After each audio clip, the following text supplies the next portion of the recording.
step in the street like criminal. She's up the weekly, the minimal. Funeral, dinner. Nobody have you, don't give a damn. When they come, scheme up like Shabba Motherfucker. Shot fire, every man a chop flat. Everybody's trapped, every man a knock. See the last so they get a lot. We them one of them.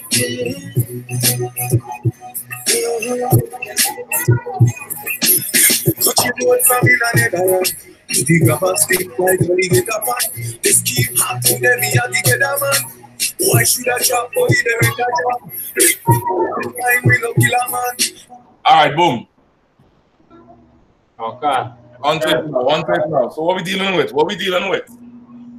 I was like I said, I was not reading this is the 4 day, the entire Venezuela in darkness. I don't know how true that is. Yeah, I was hearing something like that. I was hearing something like that. I think it's a political ploy. Hold on one more time. Sean by out there? So I guess on the way, sir. On the way? Alright, no sweat. Got one. You could once they come in, you just let me know, all right? We'll try to set them up again to handle that business, all right? Okay.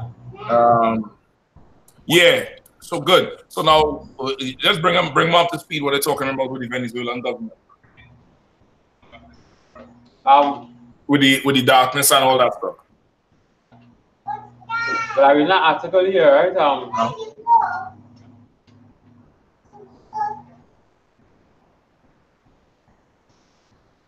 Go ahead. What to start? It's like many Venezuelans, Guzman has spent most of the last 3 days without electricity after a crippling outage that Nicolas Maduro.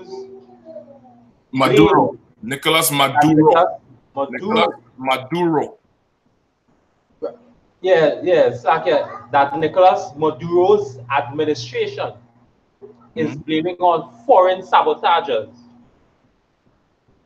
Struck at about 5 p.m. Thursday afternoon, right? Virtually the entire country went into gloom. So I believe it's the whole Venezuela got into darkness. I would say. Right. Okay. I mean, at this point, you can't really be sure of whose fault is what. Like he is going to blame America and Guaido, right? At this point, he is going to say they had something to do with it. And what are they going to say? So like they're going to say it's he and his bad governance. That's it. Is no different than the rising sun versus the Balize. You get me? Or they need to fix the road. PNM fault. Rowley and the Balize, the house of the Balize, they ain't fixing the road. Boom, they spend money and fix the road. Well, they spend too much money on the road. You get my point? That's the way it is now. And that's what happens when you have what's called democracy. When you have what is called democracy, the people become a tool and you know, pawns on your chessboard. When you have a democracy, when you have a monarchy, like what the 12 tribes of Israel have, the people are your priority. You get me? People are your priority. It's a top-down check-in. You understand? It's a top-down check-in where right now, nobody is checking Maduro, Guaido, or Trump. They're all, you know, it's a pissing contest. You get me? In the kingdom of heaven, in the 12 tribes of Israel, you get checked from the person above you. You get me? If something is wrong in the land of, you know, Levi, whoever is over Levi is responsible, and he will get checked from when he had a report to the king. Right. The king is getting checked from the Most High. Right? That's in the Bible. You all know what I'm talking about, right? Where? Okay, sir. Uh-huh. If we enter 1 Corinthians 11, sir. That's you could use that, but there's one a little bit more specific. Like I said, Go ahead. I can't remember the exact scripture, but there's a passage where when King David numbered the people, and the Most High checked him for that. Okay, you could use that too. You could use that too. How the Lord could check David, right, for showing lack of faith in the Lord. But there's one that's a little different. Give me Revelations chapter 2.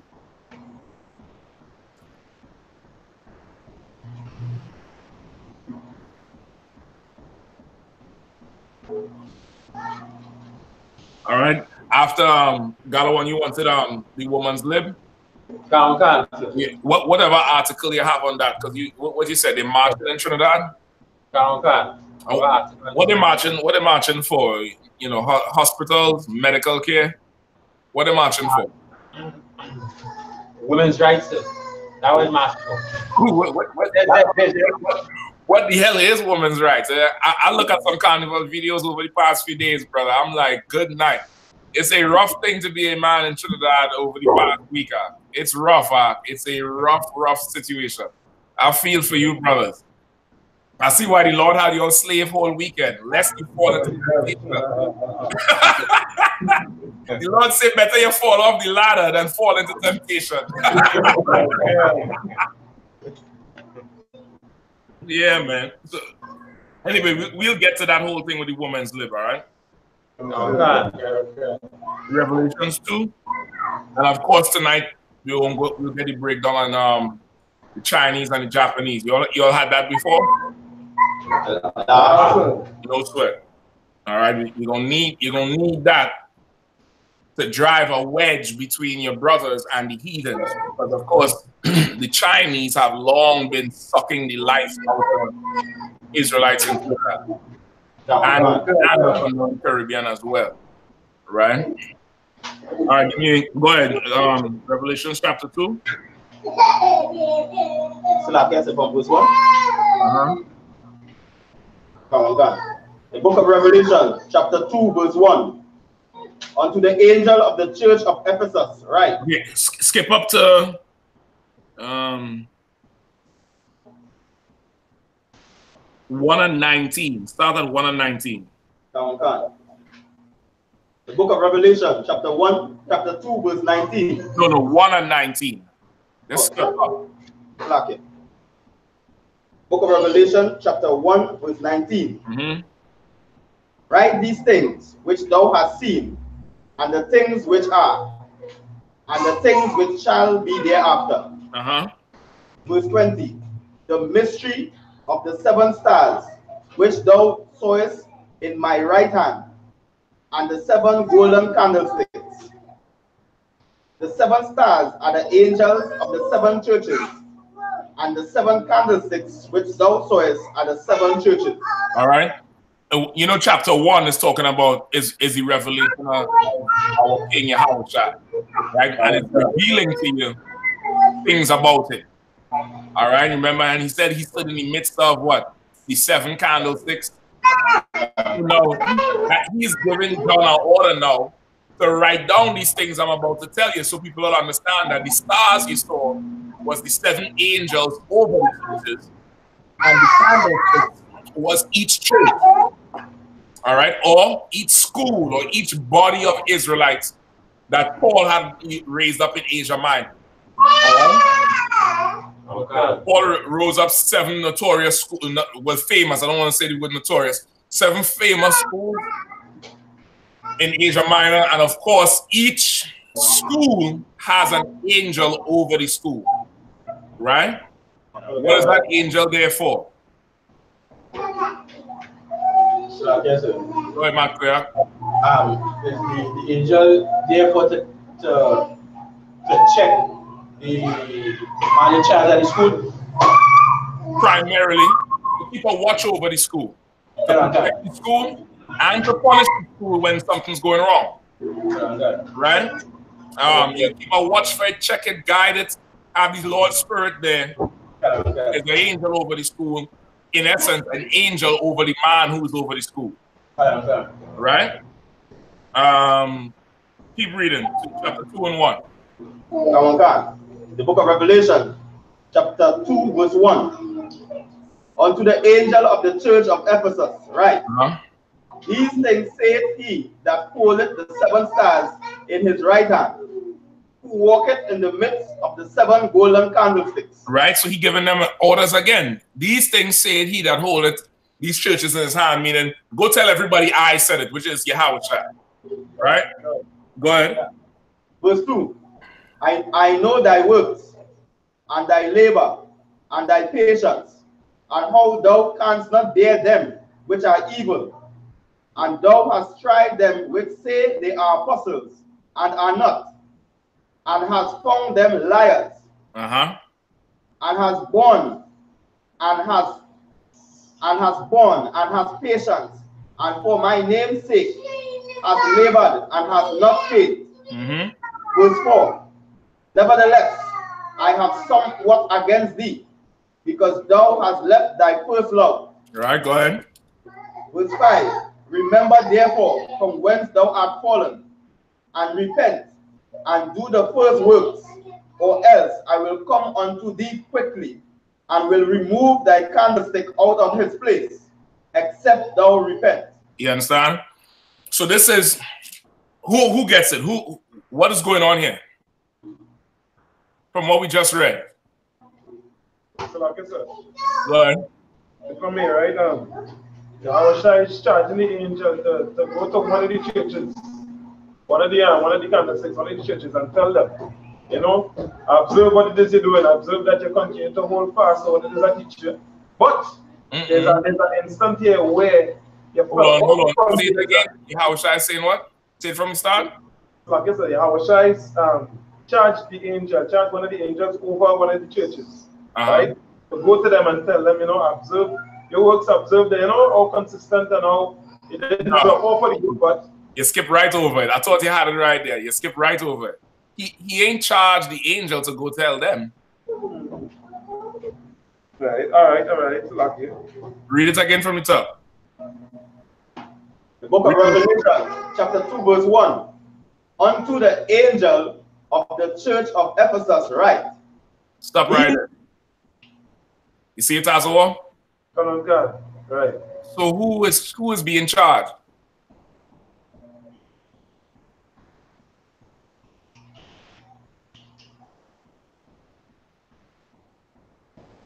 Just let go of the Christianity.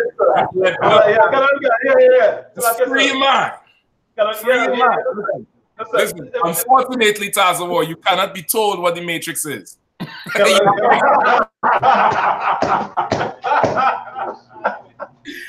your mind. Free your mind. Who is being charged?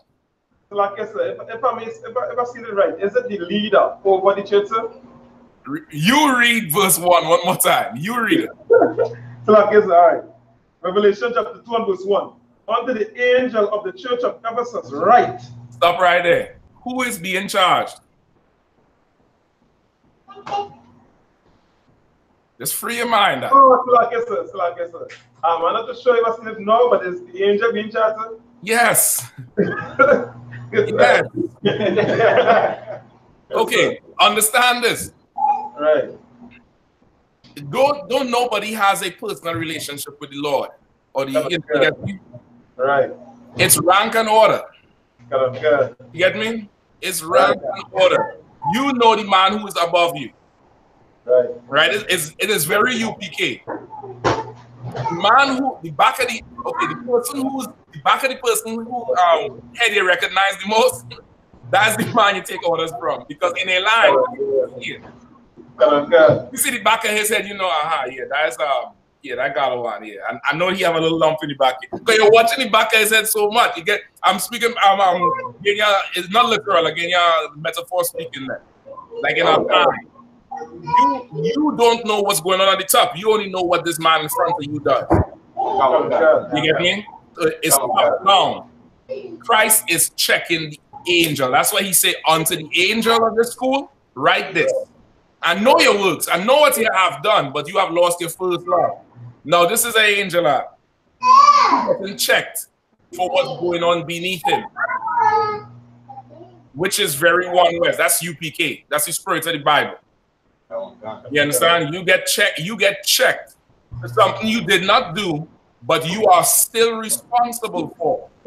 Remember Adam in the garden? Adam said when the Lord asked him about Eve, he said, listen, it's the woman you gave me. The Lord said, nah, that's your fault. Both of y'all get up. You get me? It's always that top down.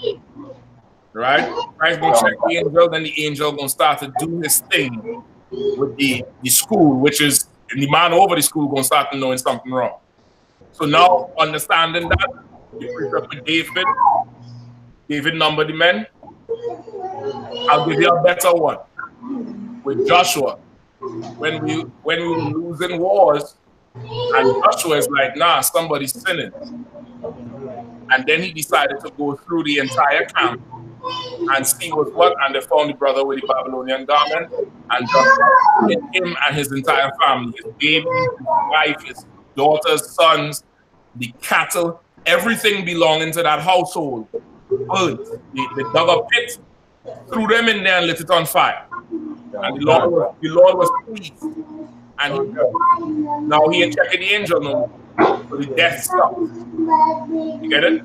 That's how it runs. It's very top down, right? Who had the question? Who was asking that question?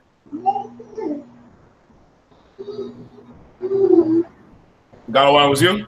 That question. What we was talking about with Maduro, right?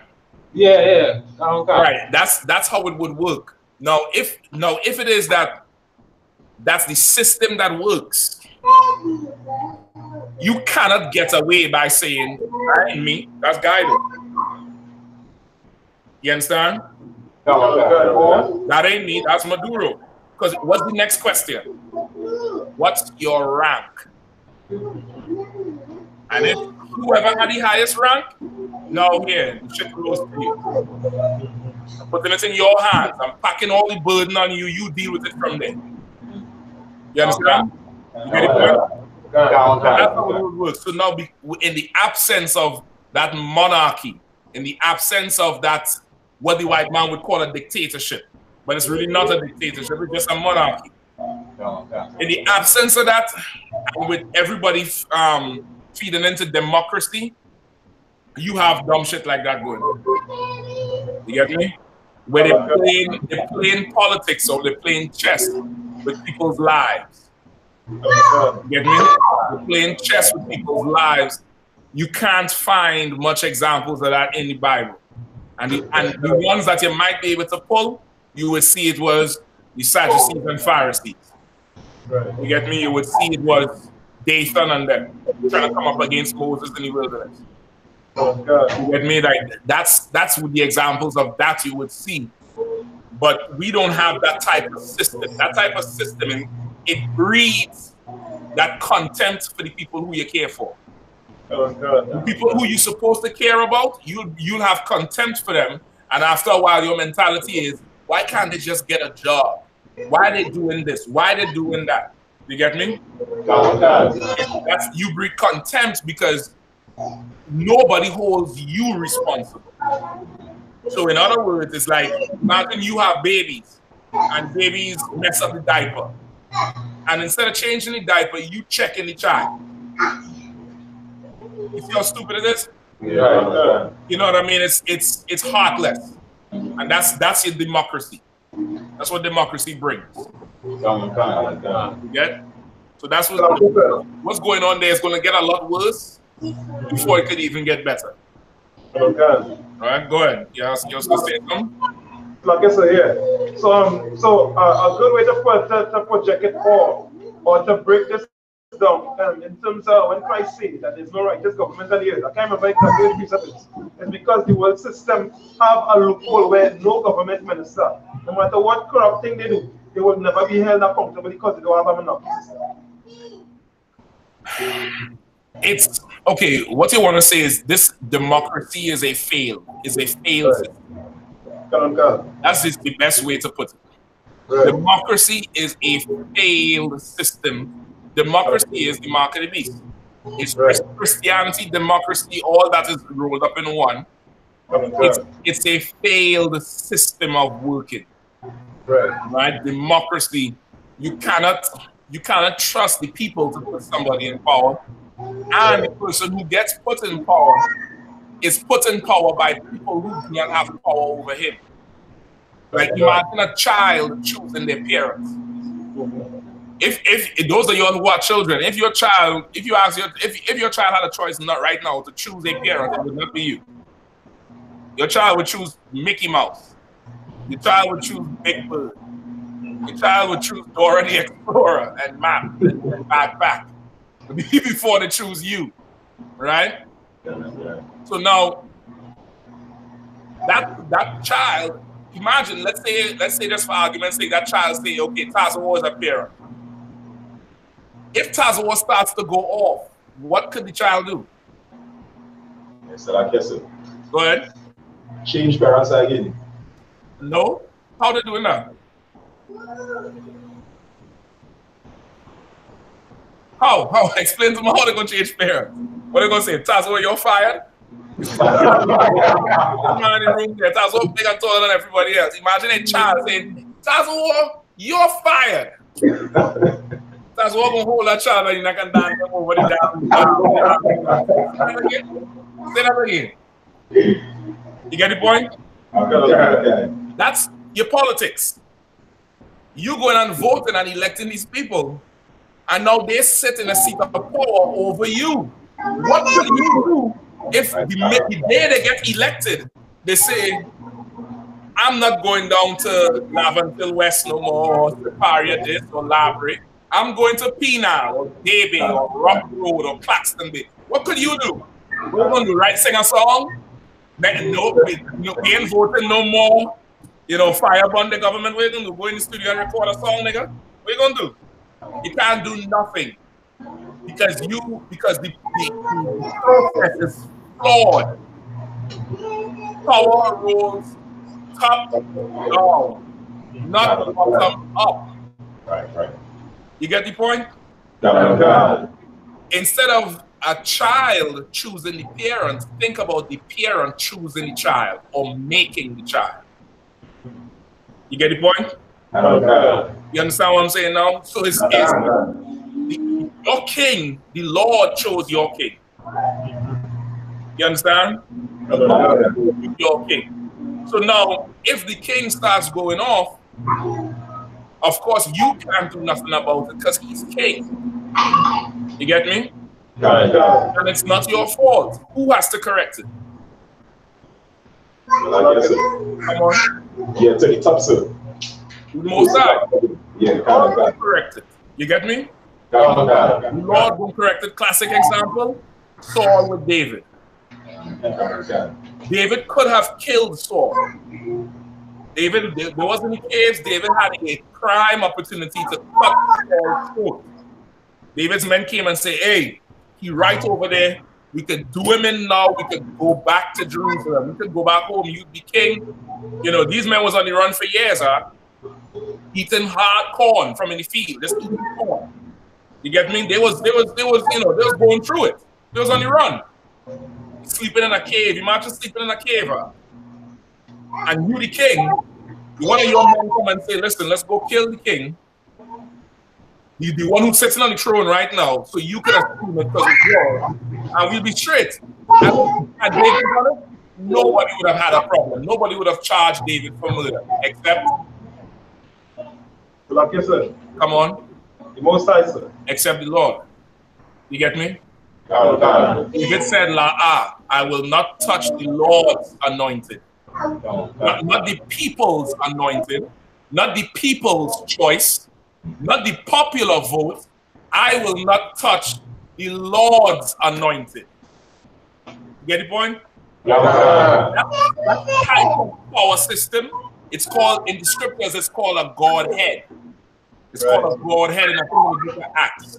It's the power structure. It's the Most High, Christ, the angels, the generals, the captains, the officers, the troopers. That type of power system, it flushes out democracy and Christianity. That shit don't happen. It's something going around down below. Brother, somebody is responsible for it and is going to be held responsible for it and going to be made to pay until they fix it. Oh, God. That's just how it goes. So now, Venezuelans crisis, that is democracy. The white man is now, he's going to say what? He's going to say, what's the reason Venezuela is in darkness? Come on. Is he going to say that it was the President Maduro's fault, sir? He's going to say that, but it's something else. Like I said, because the white man is going to say because they refuse democracy. They refuse democracy and they support what? Communism. Communism. They support communism. Communism is just a different form of it. You're still voting somebody in. Right. You get me? It's just when this person gets voted in, they don't believe in the capitalistic system. You get me? No. Throw both of them away, and then some brother has sex with a woman and makes a son, and he comes out and presents this son to the world. This boy is going to be your future king. You understand? Nobody choose that. This is now, if something happened, the Lord had to deal with that. And that's the history of Israel. Right. You understand? You think? You understand that, Gallo? You understand what's going on there in Venezuela? All right. Sean, them coming yet? Yeah, Shah Bayat, what's your feel like? You ready to give it a shot again? Council. All right. What are you talking about? Yes, sir. I'll try.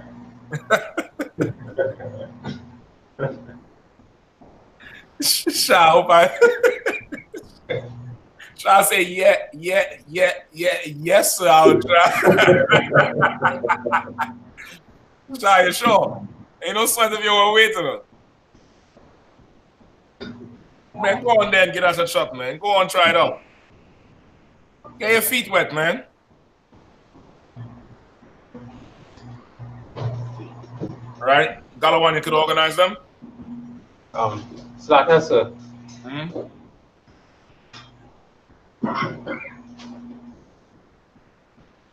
Oh, we had to wait. Yeah, can't put it up. You don't have it. Yeah, I'm trying to put it up. Snap. All right. No sweat. We gonna organize this again. Don't worry about it. All right. One more time. All right. So y'all understand that what's going on with Venezuela, right? Yes, sir. All right. Yes, sir. Go ahead.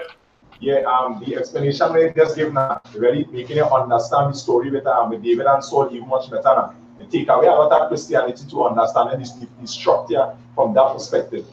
You know what I mean? Definitely.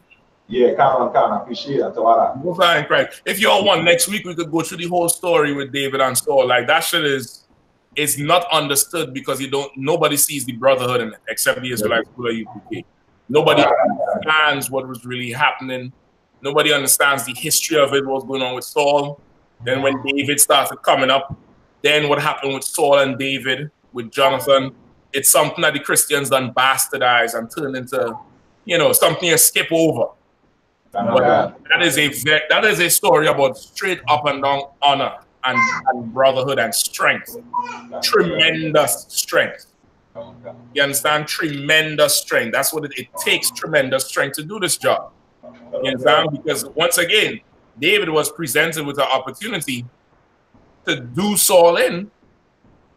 And I mean, for a regular man, you're not saying no to that. You're not going to say no. You ain't sleeping in a damn cave. You ain't see a woman in how much months or years. Nah. They get him no. David said, I ain't touching the Lord's anointed. You crazy? Y'all niggas trying to get me killed. David said, nah. We gonna wait. We gonna chill. But what did David still go to do? What did he still go do? Anybody who did remember He does remember the story. So like I said, I'm not sure if you're referring to cutting his garments. Come on, bring it out. Based on what I can read that around when he sneak in, I believe in the night time when there was asleep, when Saul was asleep, and I think cut his garment or take his weapon or something like that to show him that he could have killed him or something. Yeah, he cut the hem of his garment, meaning the bottom corner. He cut it, and then he went afar off and called out to Saul. And when Saul woke up, David, I forget the words he says, some cold words too, boy. But he showed it to him and basically was saying, listen, I could have did it, but I did not do it because you are the king and you are my brother and I love I forget the exact words, but he cut Saul's spirit to the point where Saul sought to meet with him and forgave him and said, well, come back to Jerusalem, come back home. And then later on, right there, David decided against going back because of the history of Saul flipping. Like Saul flipped on David like 3 times. He would be cool with him 1 minute, and then the next minute he want to kill him. Then he cool with him again, so David is like, I'll come back, just not right now. And so he waited a little bit, then he went back. But what he did there, it said it cut Saul, and that's the Spirit of Christ in the Bible. You understand? Where you have the Spirit of Christ is where you have power to do something, and you choose to exercise mercy for the sake of brotherhood. You forgive your brother. You get me? And that's it. We could get into it for sure. All right. I got on. Well, where you have woman's good, right? Yeah. All right, cool. Let me get Moab and Ammon. Them slant-eyed bastard. All right. Woman's lib. Come on, bring me up to speed. Oh God. Well, it had a match for the Queen's Park Savannah, right? Right. When was it? This was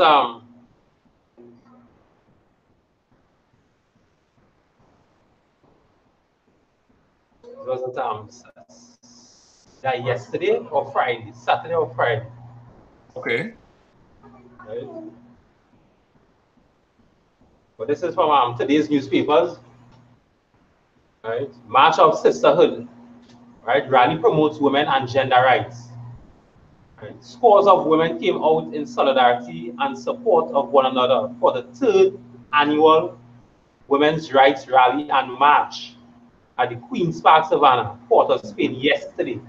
Right. So I believe in the rest of the world they call it Women's Day. Okay. Right. I believe they call it Women's Day. Right. Go ahead. Okay. Some in their recycled carnival costumes, several with placards, and all with one mission: to demand gender equality. The turnout is fantastic considering it's so close to Carnival. We were worried that fewer people might come out because of how close it was. Right? Trying to skip.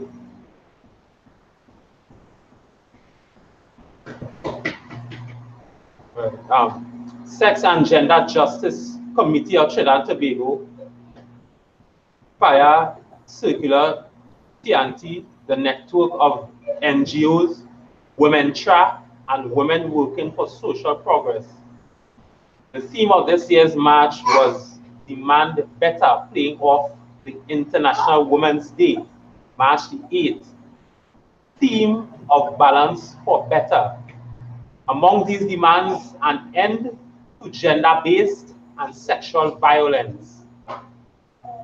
There is a lot of people doing work, but we need everyone, men especially, to seek out, to speak out against gender-based violence.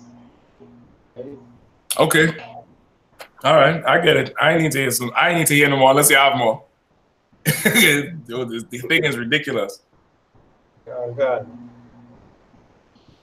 I really need to say a lot of healing and a lot transformation because of the norms around sex and gender is a part of a lot of the violence and the problems the country faces. Okay. Okay, so they had a march because they had Women's Day, International Women's Day, I believe it was on Friday or Thursday. They had a march in Trinidad for women's rights, correct? Right? And the march was for gender equality, right? Gender is different from sex. Your sex is male or female. Gender is what? Masculine or feminine. All right. So when you start hearing gender, you already know what the agenda is, right? That gender ain't got nothing to do with male and female, but masculinity and femininity. Okay. That's what gender is, not your sex, right? You could have a masculine woman or a feminine man. You get me? Okay. So they asked for gender equality. What else? Men to speak out against violence. What else? Gender equality. That was the two basic ones, right? To end gender-based and sexual violence. To end gender-based and sexual violence against, I'm assuming, women. Right? I'm assuming that's who they mean. Okay, now in short, the solution to this is every Black and Hispanic and Native Indian woman just need to come and join the I.S.U.P.K. That's the solution in short. Right? They should just get out the Christian church, get out the mosque, get out your dumb carnival costume. You look stupid in it any goddamn way. And come into the Israelite school at UPK. Right? Because in here, women exercise their rights 100%. Right? Just have full-on rights. And they exercise it daily 100%. You get me? You a woman in the world feeling less than a woman or feeling that you're forced to be masculine, it's damn near the same thing like what we was discussing with Maduro. Because once again, power and responsibility is misplaced. You get me? Power and responsibility is misplaced. Okay, so all right, so where are we gonna start? What they wanted gender equality. Do they have anything extra on gender equality? Just so I could get an idea of what it is they want. Anything specific? They have a long list. I'm trying to see where I could get the points. They're saying between 60 and 70% of people who are abused don't report it. There's shame and stigma why people stay in intimate partner violence. Right? Refusing silent and demanding space and standing up against sexual harassment in streets, homes, and workplace. The Women's March organizers have also partnered with the religious organizations to help bring an end to gender-based violence. But the religious organizations is damn near the cause of the gender-based violence. Yeah, the problem. All right, let's stop right there. Okay, so first off, let me give you an example of it again. Give me Deuteronomy 22. It's not 22. Give me the rape. Where's the rape judgment? 28 and 22? That is yes, 25. Give me the rape judgment. 25 and 22, 28 and 22.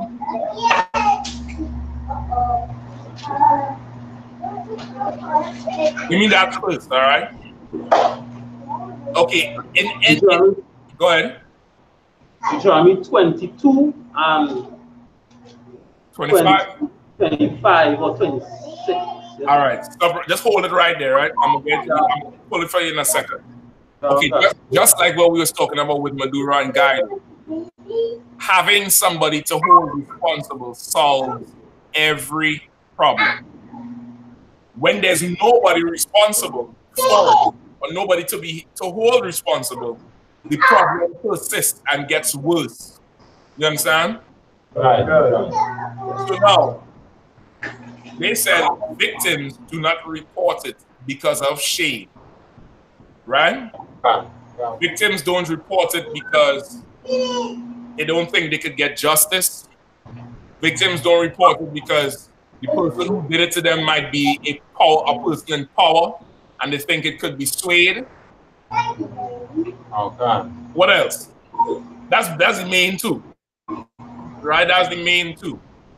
In any scenario of somebody being violated, whether you're being robbed, raped, assaulted, taken advantage of, whatever it is, the only way justice is dealt is if that person is punished.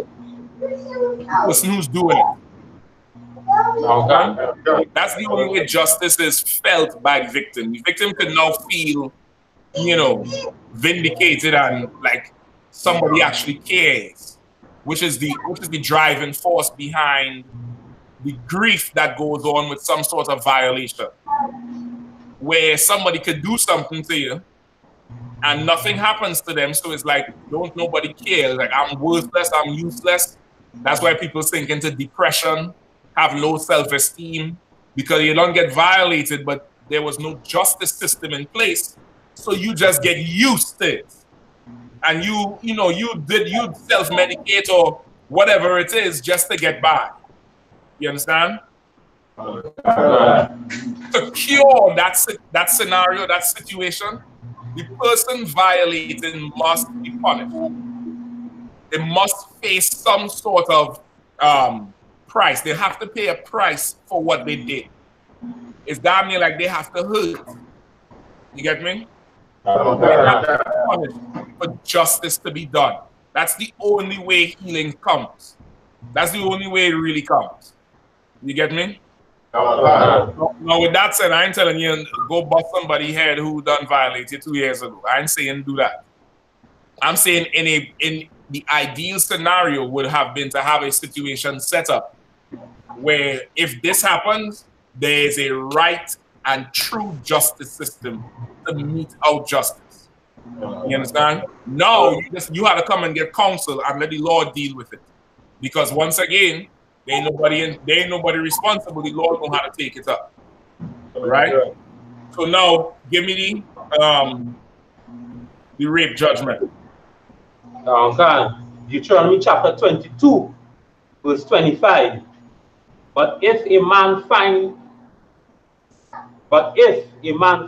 a betrothed damsel in the field, and the man force her and lie with her, then the man only that lie with her shall die. Keep going. But unto the damsel thou shalt do nothing. There is in the damsel no sin worthy of death. For as when a man riseth against his neighbor and slayeth him, even so is this matter. All right. Somebody break it down. So like I said. Yes, start from 25. But if a man find a betrothed damsel in the field, and the man force her and lie with her, it's going to say if I'm just like in today's terms, a man saw someone, a young lady, probably walking on the side of the road or going through some area where she's alone, and forces himself on top, right?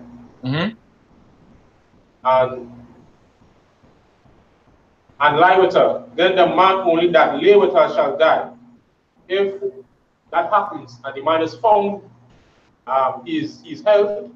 The judgment for that rape would be that the man alone should die because the woman didn't go with him willingly. Right? So because she didn't go with him willingly and he forced himself onto her, judgment would have been death for him alone. Verse 26 says, but unto the damsel thou shalt do nothing.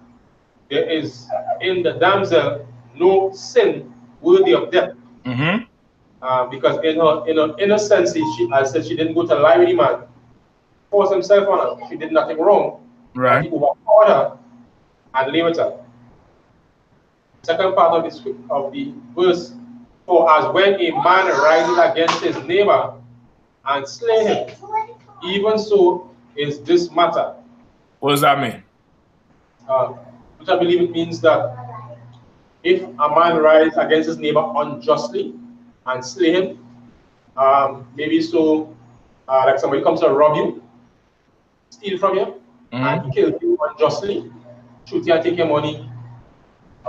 No, the punishment of death would apply to him just as that. Okay, the robbery is not a good example for this. A good example. Okay, a robbery is not a good example for this because the robber didn't want to kill you. You get the point? You come out of the room, he know he can't run, you going to kill him, he's going to try to kill you. You get me? This here it's talking about a man rising against his neighbor. Who is your neighbor? Come on. Your fellow Israelite brother. Your brother. And if you rise against your brother, what does that mean? So I guess that is like you hating your brother. That is like murder.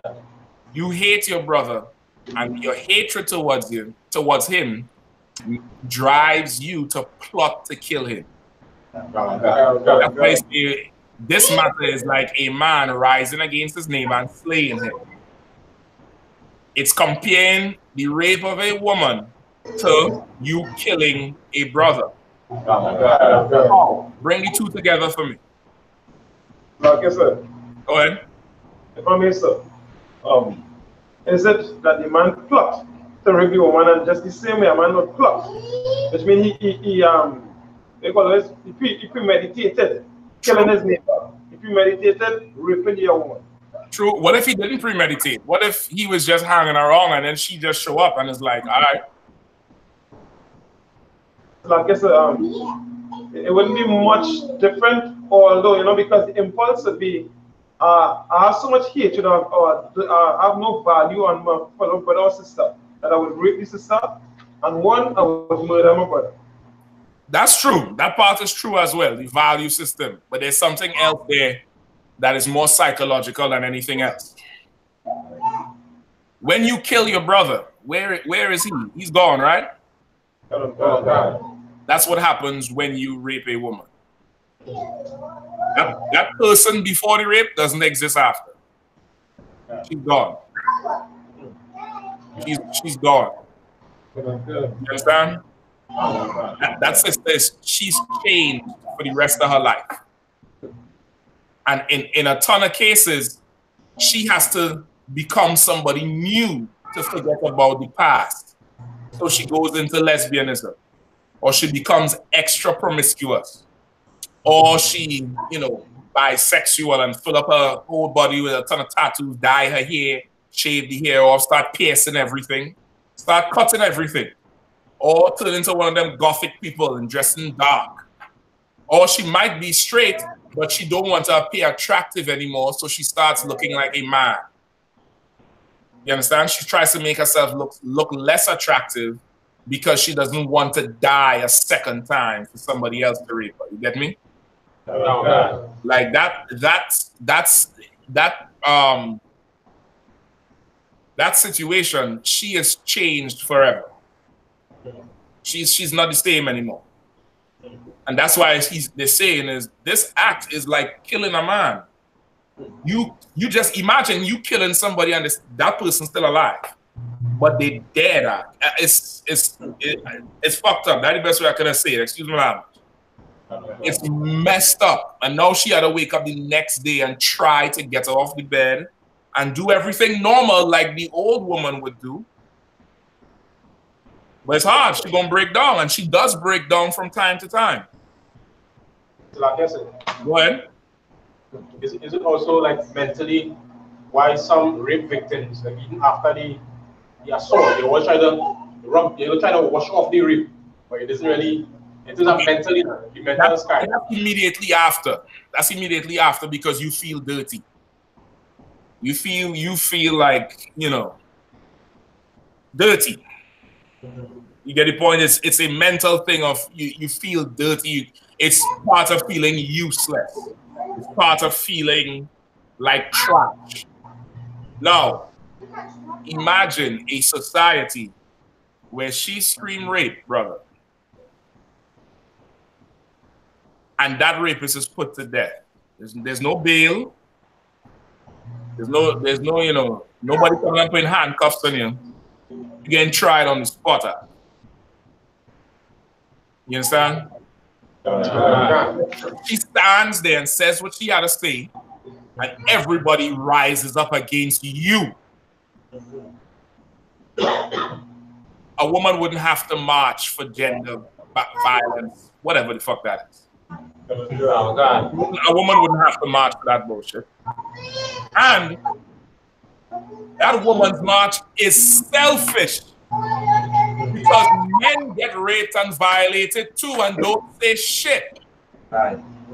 Oh God. Is male victims anywhere in there? No. The problem isn't violence against women. The problem is just being in a Christian society. That's the problem. The march should be against Christianity. The march should be against democracy. Because in this type of system, you have people who will violate your young boys and girls and grow up to be R. Kelly or grow up to be Bishop Eddie Law instead of being 6 feet deep. You understand? That would change everything. Having men around to tell you, I know you like soca music, and I know the feathers and stuff are very pretty, and the colors is nice, and I know you like it, but for today, you will not dress like a slut. Right. You're not putting on that costume. No, I'm sorry. You're not doing that. You are not doing that. You want to talk about sexual assault? That is sexual assault on men. Hell, what the hell? You just gonna walk down the road naked? What's the problem? What you don't see what you're doing to me. You don't see what you're doing to a child who's watching. That you're sexualizing a child who's watching. You don't see that though. But you want women's rights to be what?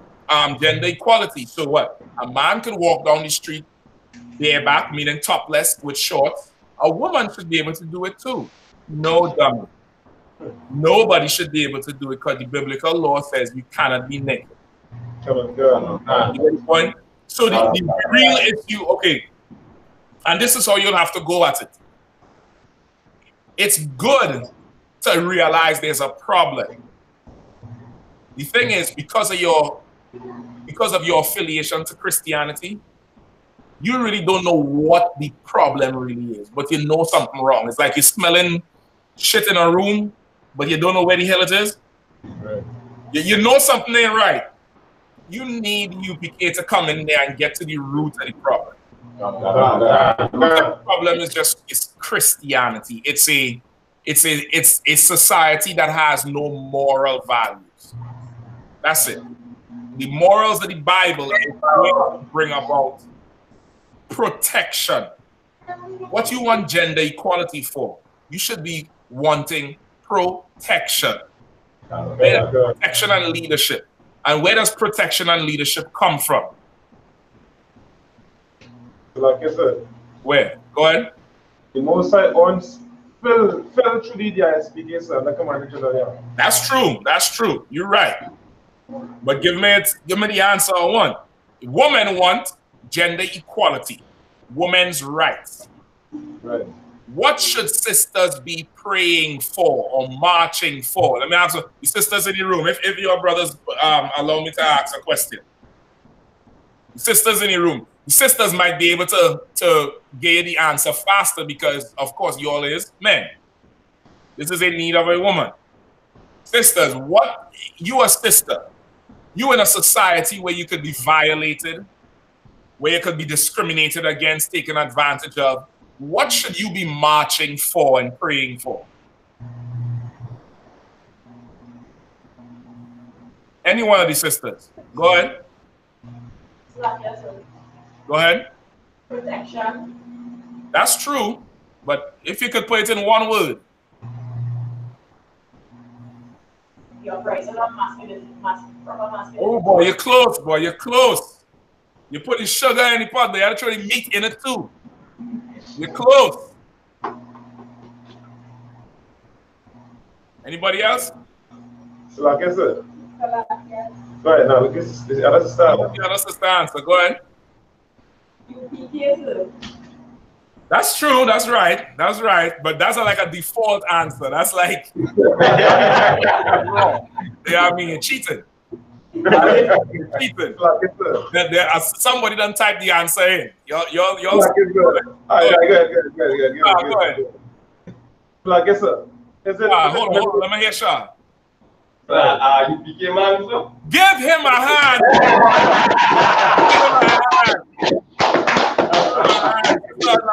Husband, that's correct. All your problems in life as a woman come from you not having a man. And specifically a man who serves the Lord, a man in the truth, as Shah says, a UPK man. We need to put that on a t-shirt. All my problems will be solved with a UPK man. That's the way. You know what I mean? That's what is going to solve all your problems. And because society, give me Mark 3:27 or 28, because society has destroyed your household, at one time the absence of a man or masculinity was noticed. In today's households, the absence of a man or the absence of masculinity is not even noticed, but you know something's wrong. Oh, God. You understand? It's like you know something wrong, but you don't know what it is because you've never seen it. You've never had it. You understand? Oh, God. If you're a child, what you need is a father. You need your mother too. But brother, both boys and girls, you need a father. You need a man in there to say something. Just a sidebar. The other day I was watching this movie. Not yet, yesterday. This movie called The Hate U Give, right? It's about, typical police shooting, but it's showing you different aspects from the cop side, from the witness side, the victim side, all that shit. I didn't watch the movie for a while because I thought the movie was bullshit. I thought it was just some, nonsense. But brother, there's a few scenes in there where it's about this young sister and her friend in the car. The police pulled them over, killed the friend, killed the boy who she was riding with. She witnessed the whole thing. And her family, her mother wants to leave where they live because she is afraid the cops is going to kill her because she's a witness. She's afraid the drug dealer's going to come after her because the friend who got killed used to sell drugs to the biggest drug dealer. And they think that in the investigation, his drug affiliation going to come up. Brother, that father stood strong in a way that was, brother, the closest thing to UPK I've ever seen. Like, he said they had every excuse to leave. And he said, nah, we ain't going to leave. One of ours died. We had to speak. We had to this. We had to that. And he put it in their chest right when the mother was, women are when they, panic. A woman panicking, she liable to jump off the shit. You get me? She panicking, we gonna leave, blah, blah, blah, blah, blah. He's like, listen, whatever.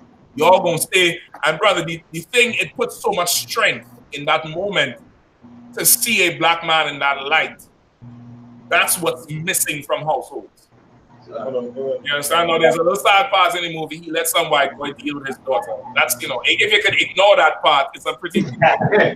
I can't ignore it. I didn't even finish the goddamn movie. Yeah. I couldn't finish the shit because I see the white boy walk in the room and he, whatever. But the other thing, black men are needed in black homes. Okay. I guarantee you interview any one of these women's lib, women's rights, gun-ho women, whatever. They didn't have fathers, they don't have husbands, they don't have brothers. You understand? You need that to protect you. That's what happened with the sister over there in London, in London, and them purple faggots IUIC. They interview her parents. There's no man, there's no father in the interview, there's no brother, no uncle. Nobody who is screaming bloody murder. And of course, there's only faggots in that purple organization, so there's no protection there anyway. Not having men around means your defenses are down. Anybody could violate. You get the point? All right, who will hold in the scripture? The book of Mark chapter 3 and verse 27. No man can enter into a strong man's house and spoil his goods, except he will first bind the strong man. Except he would what? Bind the strong man. Except he would what? Bind the strong man. Right. You want to know the UPK stance on women's lives and women's rights and equality? Raise up righteous Black and Hispanic men. You want to be protected? Raise up righteous and strong Black and Hispanic and Native Indian men. You would not need to march. The march in itself is inherently telling you they can't deal with it. You understand? The fact that you have to leave your house and go out in the street and march for women's lives and women's rights, it says you don't have nobody to handle your business. When you should have somebody to handle your business. You're a woman. You should have somebody who will spring into action the minute you do what? What the scripture say? The minute you cry out. Nobody read scripture. You have to cry out.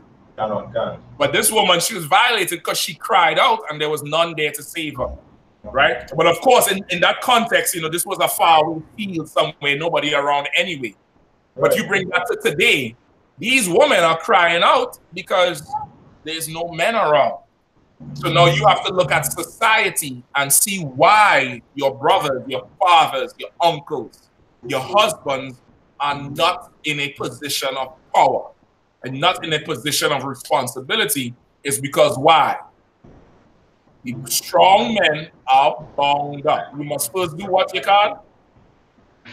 So like I said, you must first do what? Bind the strong man. Go ahead. And then he will spoil his house. You understand? Them women in Trinidad, they're feeling spoiled. They're feeling taken advantage of, discriminated against. It's because your husbands are bound up. Your fathers are bound up. Your brothers are bound up. Bound up in what? Christianity. You talking about women's labor and gender rights? All your men was being effeminate for Monday and Tuesday, gallivanting half naked, gyrating like some, stripper. And Wednesday, going in the church to get ashes. Bound up. Spirit is bound up. You can't fight even if you wanted to. Even if you wanted to, you can't. You can't do anything. You can't do anything. And that's the root of all your problems as a woman or a young man in society. Not having a strong defense because our men are bound up. You understand?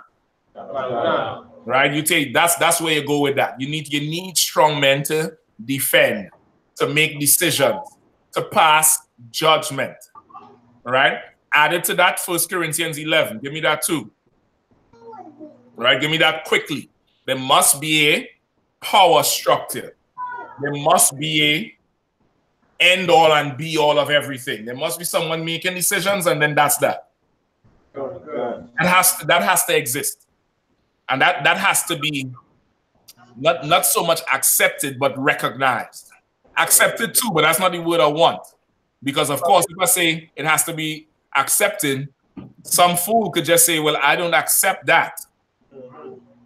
You don't accept, the white man either, but you're paying his taxes. You're obeying his laws, right? This is not about accepting. This is something you recognize. This is a recognized power. You must have that. All right, you have it? So like real quick, right? Also, could I say respected, recognized and respected, or is one and the same?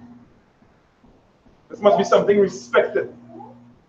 That's what I mean when recognized. All right. 1 Corinthians chapter 11, verse 1. Be ye followers of me, even as I also am of Christ. Now I praise you, brethren, that you remember me in all things, and keep the ordinances as I deliver them to you. Verse 3.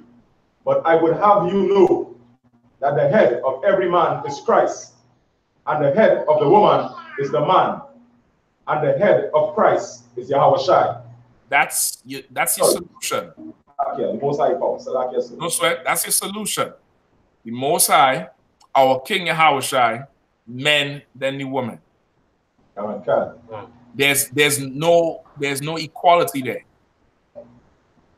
You marching for something, they're marching for something that does not even exist. Nothing is equal. Nothing. Even in your own body. If you're right-handed, raise your hand. All right. Who's left-handed? Anybody? Good. Left-handers ain't good for shit anyway. Good. But you get my point. Even in your own body, one hand is stronger than the other. One hand leads. Your brain tells everything else what to do. You get me? Equality does not exist. What are you talking about? It's you marching for a lie. You understand? Like, okay, those women are very confused. They don't fully understand what the problem is. And you need the UPK to understand what the problem is. Everybody lives in a fog. On earth, everyone lives in a fog, in a cloudy room. And the UPK is able to see through the fog to the right problem. To exactly what's the issue. And that's where help comes. That's where salvation comes. That's where your problems get solved. All the solution comes through that. Right? Your woman's lib, your woman's rights, your woman's gender equality, all that is BS. Is nonsense. And when I say BS, meaning not BS in that there's not a problem, there is a problem. But what you think the solution is not the solution. And it definitely ain't marching in your carnival costume. Like, okay, if it's woman's rights, why are you coming with the carnival costume? Let me see where you're at. Why are they showing up in the carnival costume? So like I said, go ahead, card. They're showing that they want to show that they have a right to their own body. Meaning what? So like I said. Meaning that they could do what they want at any time. Say it right. Come on. That no man can tell them what to do. That's true, but okay. Why they ain't show up in a two-piece pantsuit or a skirt suit like what the woman is wearing? Like I said. But from here, Shaw. So, well, like what I'm trying to say is like, you were talking about the raping that they should be able to walk the road with anything without a man touching them. You want it, Shaw? Me, okay. If I want to dress like a hoe, I could. Which is backward as shit. You understand what I'm saying? Backward. It's, it's childish. You ever correct your child? Those of you all who are kids, you ever correct your child on what they want to wear, and they go in the room and try to put the socks on their hand and put the pants on their head, and I go to school like this, and they think they're actually going to do this shit, but it's rebellion against you. That's what that is. Like, okay, you have to understand Eve, and Lord help her. Listen, she's not a soldier. She is the weaker vessel. She's very much valuable, and she does matter. But brother, Eve needs a ton of care, and a ton of understanding. You understand? And this understanding you can only get in the UPK. Outside of the UPK, you just look at Eve as this stupid woman. You get me? You're gonna realize your sisters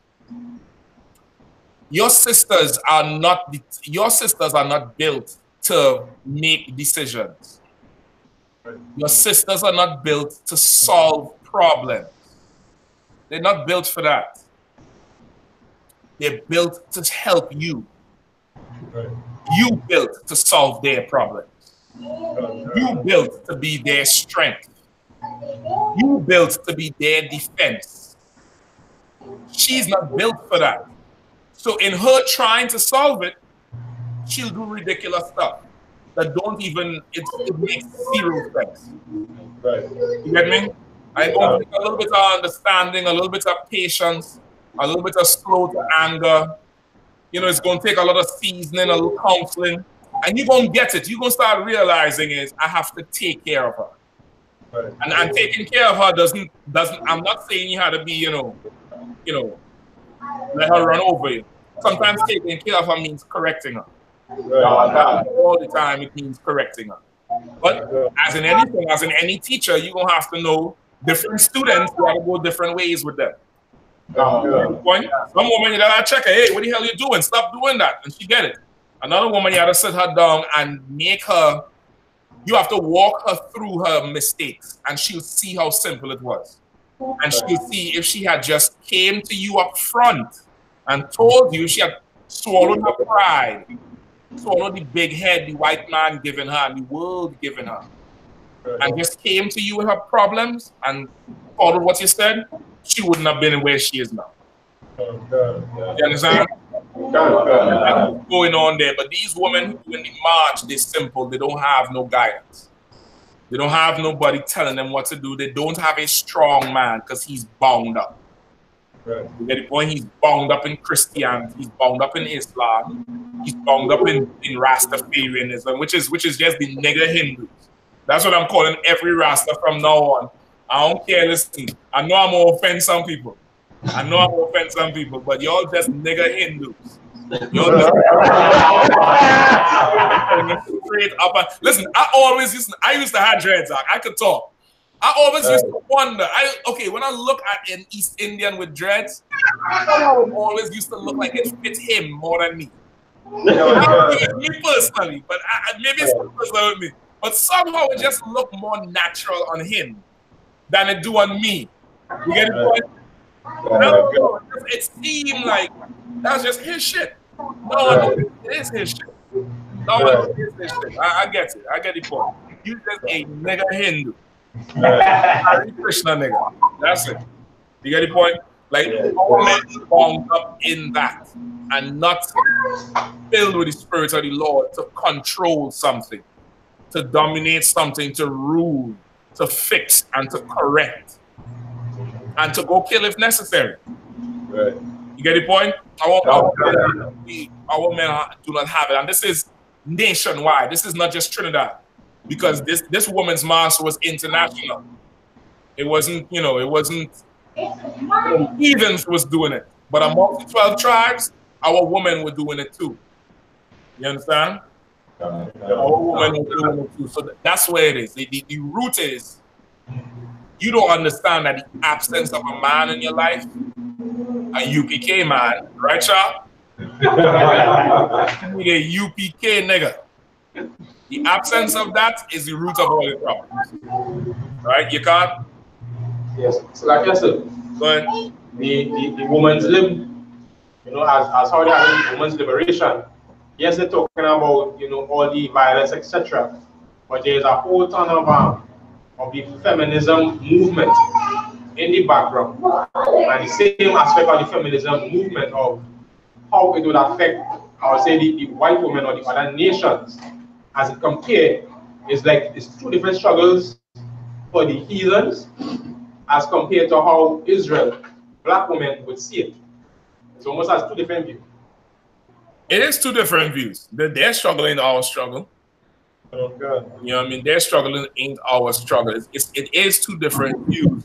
And women would not see it. And okay, now because we're so integrated in their society, it's even closer now where our lives mimic theirs on a poorer scale with less money. You get the point? With less money, that's why you have what? Harvey Weinstein and Kevin Spacey and Al what's his name? Al Roken, whatever his name is. Sexually assaulting them Hollywood girls, and then you have Bill Cosby and R. Kelly doing. You get me? That's because we're so integrated in their society. When we are a separate people, we don't do what they do. You get me? But our men are bound up. That's how you can violate a man's house and spoil his goods. When you must first bind the strong man. You understand? So like I said, go ahead. A good example, if it may be, is the Terry Crews issue, where he spoke out and, you know, instead of standing strong on what he said, he immediately, you know, apologized for something that was where he was speaking about black families not having a man in the house. He apologized for it. I bring him up to speed. I totally miss it. What did he say?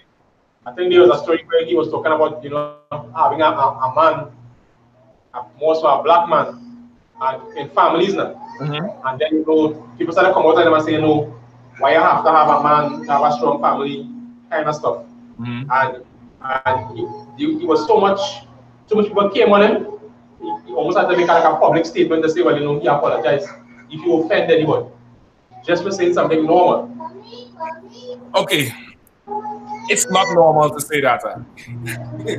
You think it's normal because you are priest of the Lord. That is absolutely abnormal to say. In this society, it is more normal to say a child could live by him or herself, don't need an adult. That would be accepted. You, in this society, you saying, in order for a child to grow up healthy, you must have a man in the house, or there must be a man and a woman as parents. What are you talking about? Are you crazy? He's crazy. That's sexist. That's insane. And it's like they forget that's how the child gets here, by a man and a woman coming together.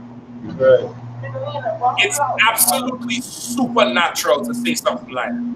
The problem is, okay, it's not really a problem, and it's a good thing he said it. What you have to understand is those celebrities, they're trying their best to exercise whatever ounce of masculinity they have left.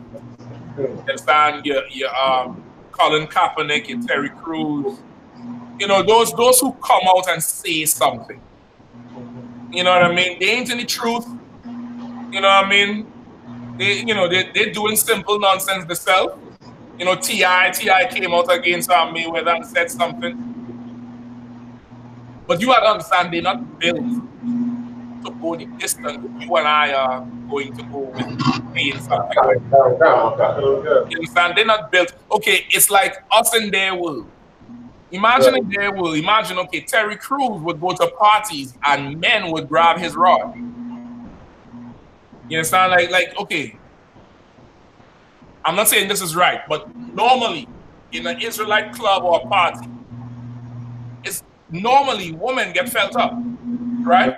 Some women passing there, the men passing, and they're stretching out. Let me buy this sport. Let me buy rubbing up on her, putting their hand everywhere. Yeah, that's not right, but that's now imagine men doing that to you. Good night. That's the passive way. Imagine a man coming up right up in you and looking in your face and hitting you the full Donald Trump and grabbing you by the nuts. And because you in that world, you have to resist breaking his jaw. You have to resist. I could go to jail for this shit. You have to resist, you know, the backlash. And you do it. And that's Terry Crews. Now, when he says something, no, when that type of man says something strong, you have to know it's a few times in his life he gets to be strong. Right. Because the rest of his life, he has to be weak to survive. You understand? You know, you can't knock him. You know, he said it for a second. Okay, I didn't know he apologized. Some people would know he apologized, some people wouldn't. For the people who did not know he apologized, that was a moment of inspiration. Right. Any point? Well, whatever. They, you know, he said, the people wake up fine. He apologized. You know, he and U.P.K. What you want? Where you want your car? You want to do your job? You got if you do your job, and what the hell is left for you to do? You know what I mean? They're doing the best they could. Don't sweat them, man. They're doing the best they could. You know, they're waking up every day, and one day he decided to come out and say something. But let's celebrate them 5 minutes. Outside of that, you know, he in the world. You know, Lord help him. Lord help him. Just let me never see a video of you apologizing for shit. Don't let me see. Listen, SHALAM saints. I just like to apologize for even being in the U.P.K. You know, they're script. Let me just never see that shit. Right. Let me never see that. I might bind you up and throw you in the damn prison. I might, you get the point. I might send some of them brothers down there to come see it. I ain't gonna be no talking this time. You get me? So yeah, so that's, you know, don't sweat them, man. All right. So like I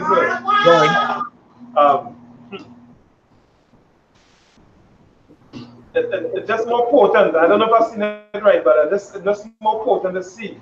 But how serious the influences on black leadership when Oprah and Steve Harvey and them sell out.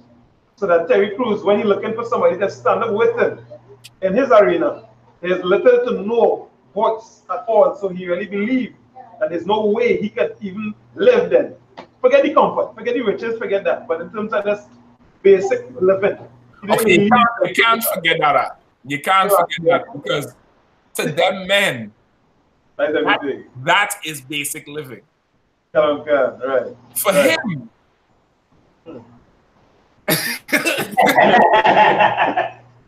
For him, Mark. Listen.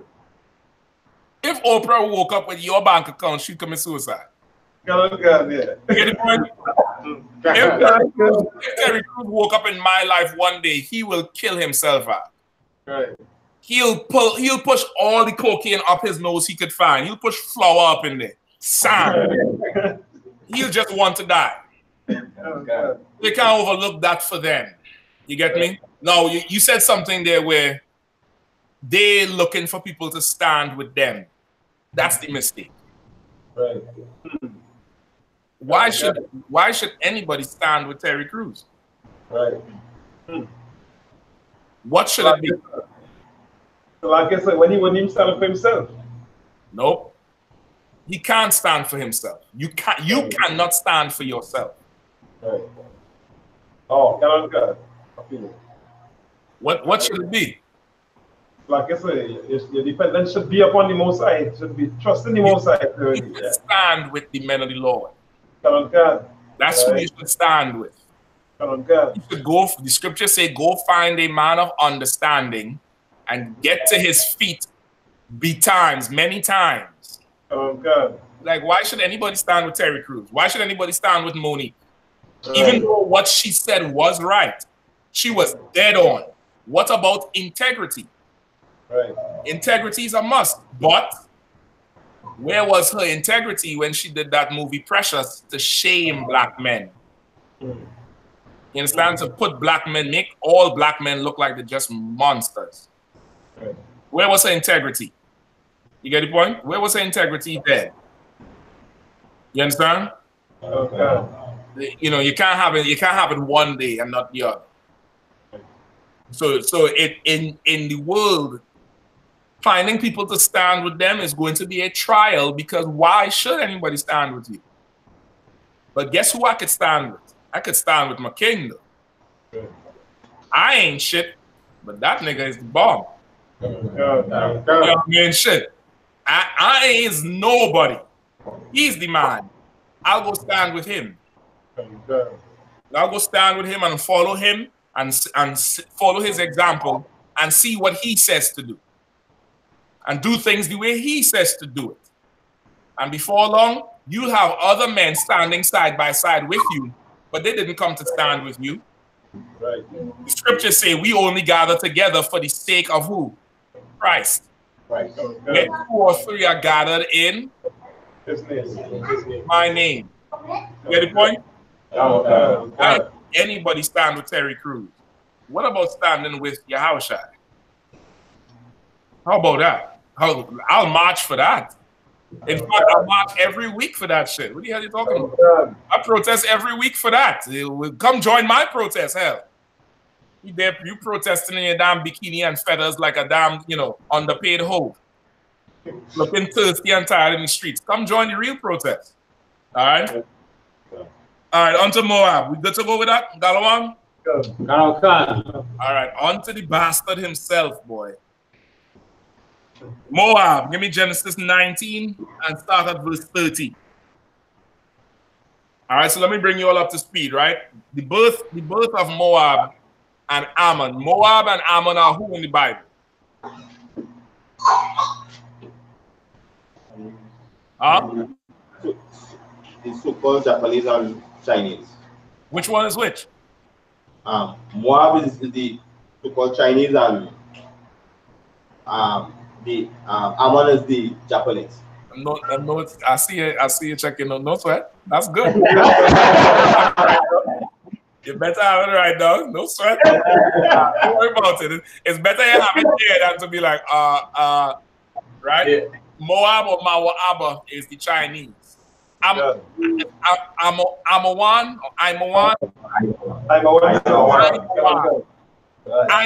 is the Japanese, right?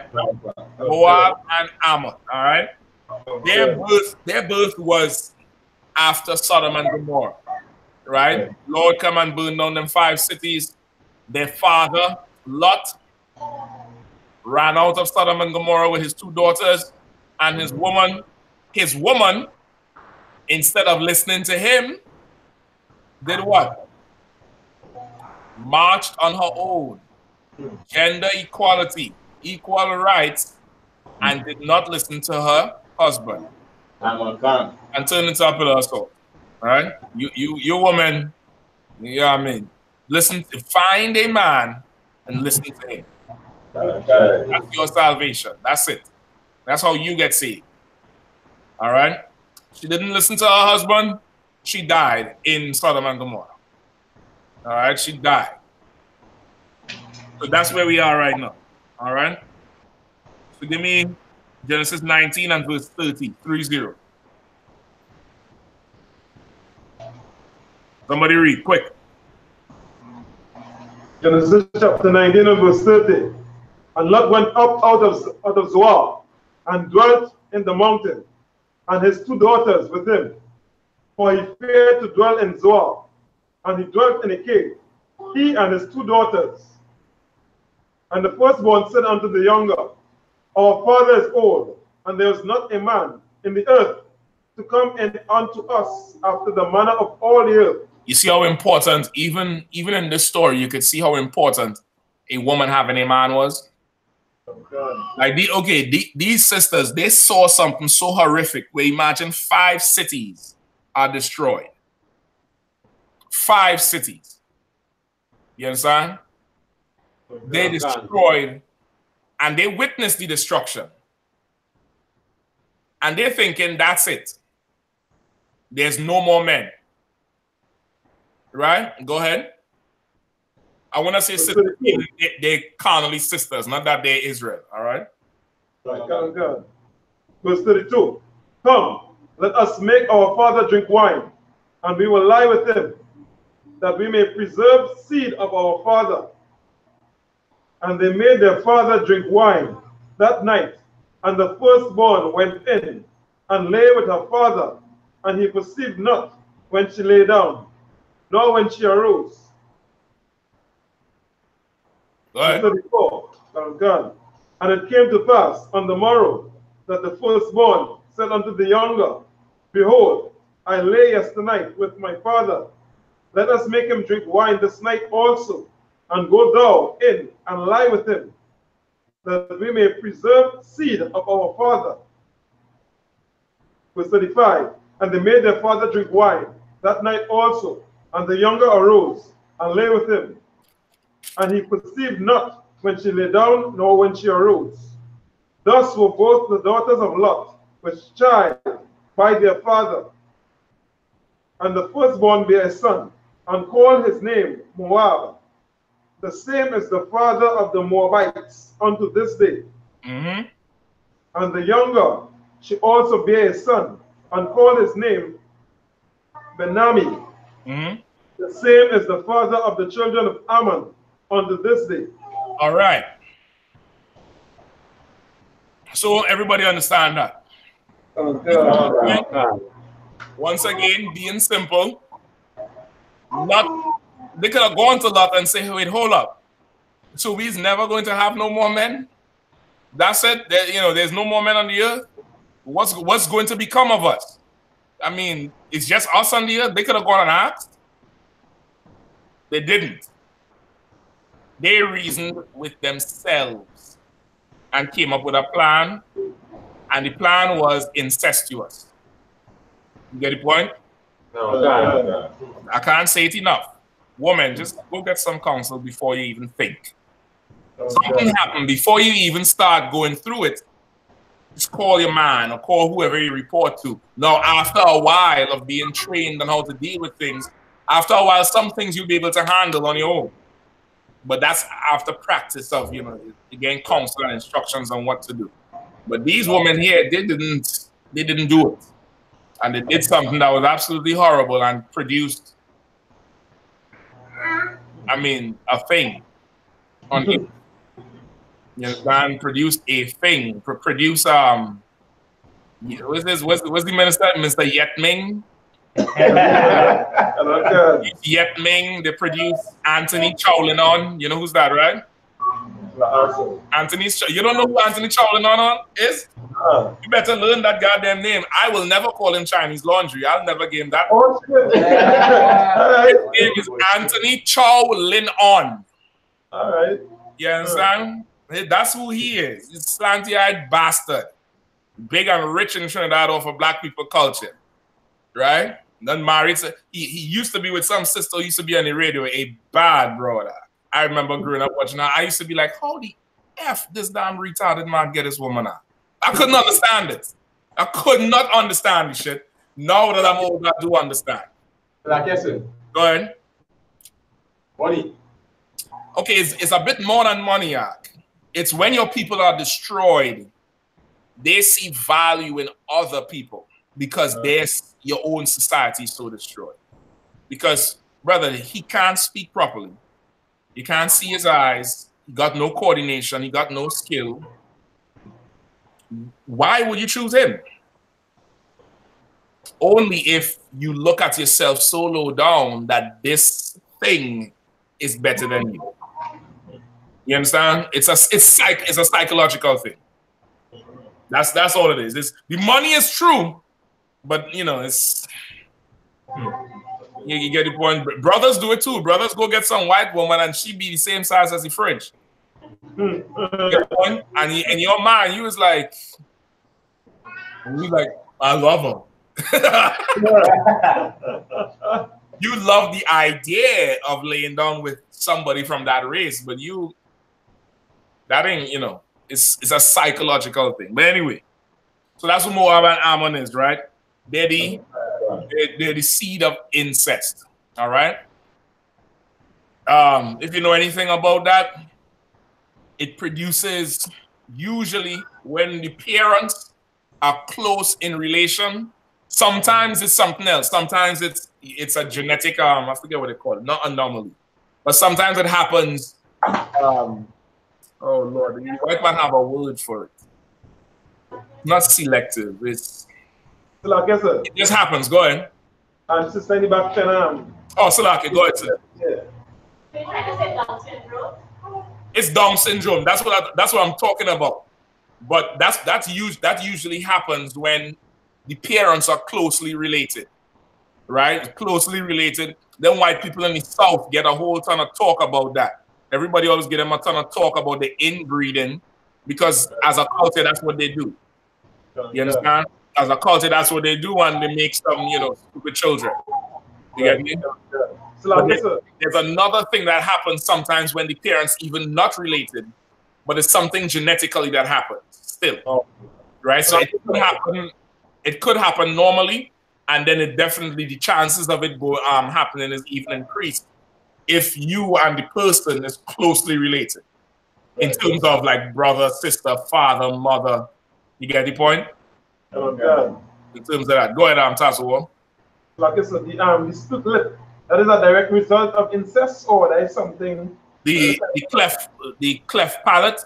That's the proper name for it. You learn the names. That's also like getting split lip.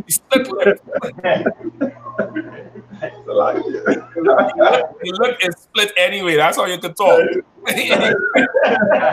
Your mouth is split. It's called a cleft palate. Right? When sometimes the flesh up here doesn't develop properly and it's like your nose and your mouth in one. I'm not sure exactly what causes that. I can't be certain. All right. The cleft palate. There's another one where your chest is kind of sunk in. There's a few, a few genetic things that go wrong, but this Down syndrome is damn near it's damn near directly almost always caused by that. All right. So now, someone who has a dictionary, who has that collegiate dictionary, Webster's Collegiate. You all had the book?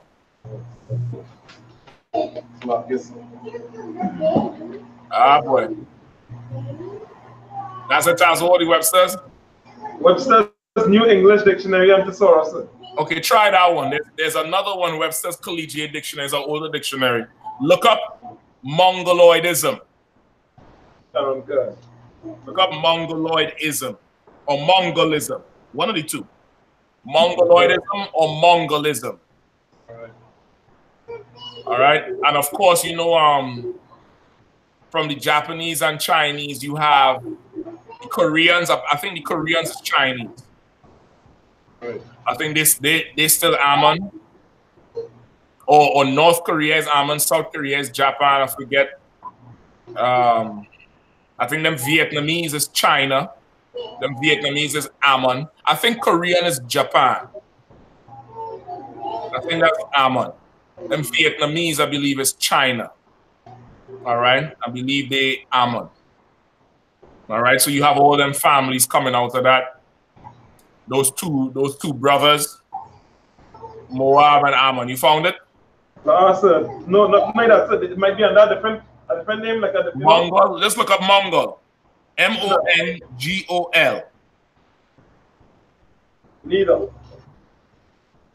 You don't see it too? Sir. With the Webster, Merriam Webster, online. That might work. Try.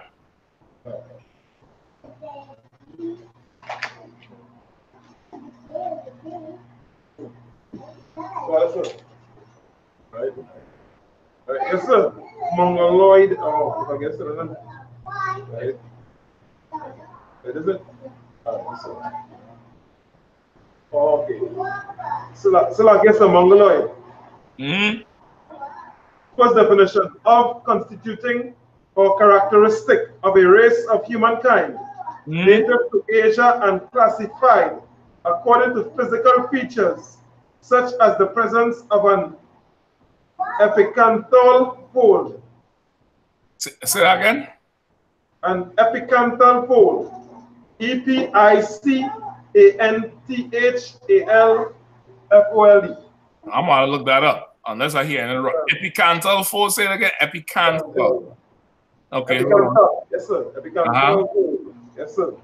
Okay, good. That's what I want, Seth. Keep going. I didn't know that's what it was called. That's what I want. Keep going. All right. Second definition, Slovakia. Often not capitalized, dated, now usually offensive. Hold on. Read that part again. Often not capitalized, dated, now usually offensive. Hold on. Often not capitalized. It's been dated. Right. But now it's usually offensive. All right, go ahead. Semicolon. Of, relating to, or affected with Down syndrome. Right. Of, relating to, or affected with Down syndrome. So this is a whole nation of people who have Down syndrome. That's what it says, right? Read it from the top. Yes, sir. First definition. You got the other question. No. Go ahead. Go read it again from the top. First First definition, of constituting or characteristic of a race of humankind native to Asia and classified according to physical features such as the presence of an epicanthal fold. Okay, an epicanthal fold. Somebody look it up. Tell me what it is.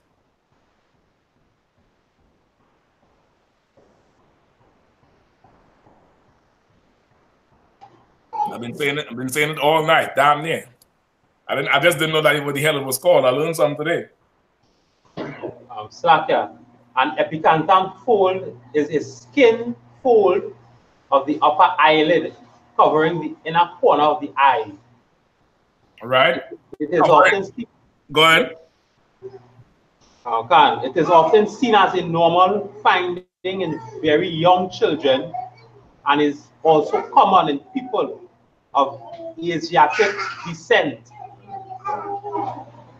An epicanthal fold can be an important diagnostic finding in conditions such as Down syndrome.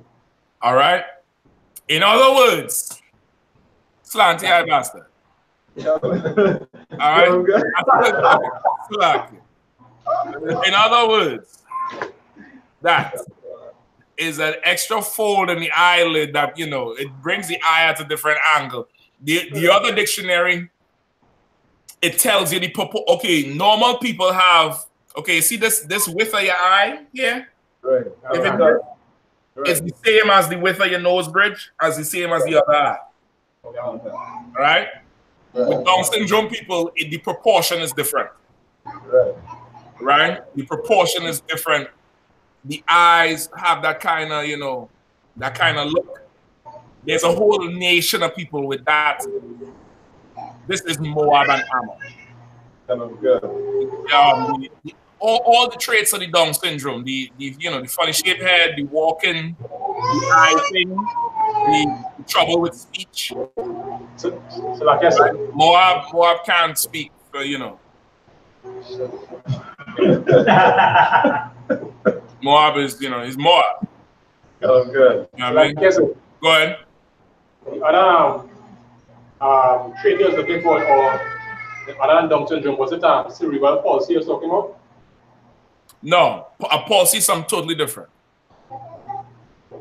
Palsy, I believe, I might be wrong. Palsy is something totally different.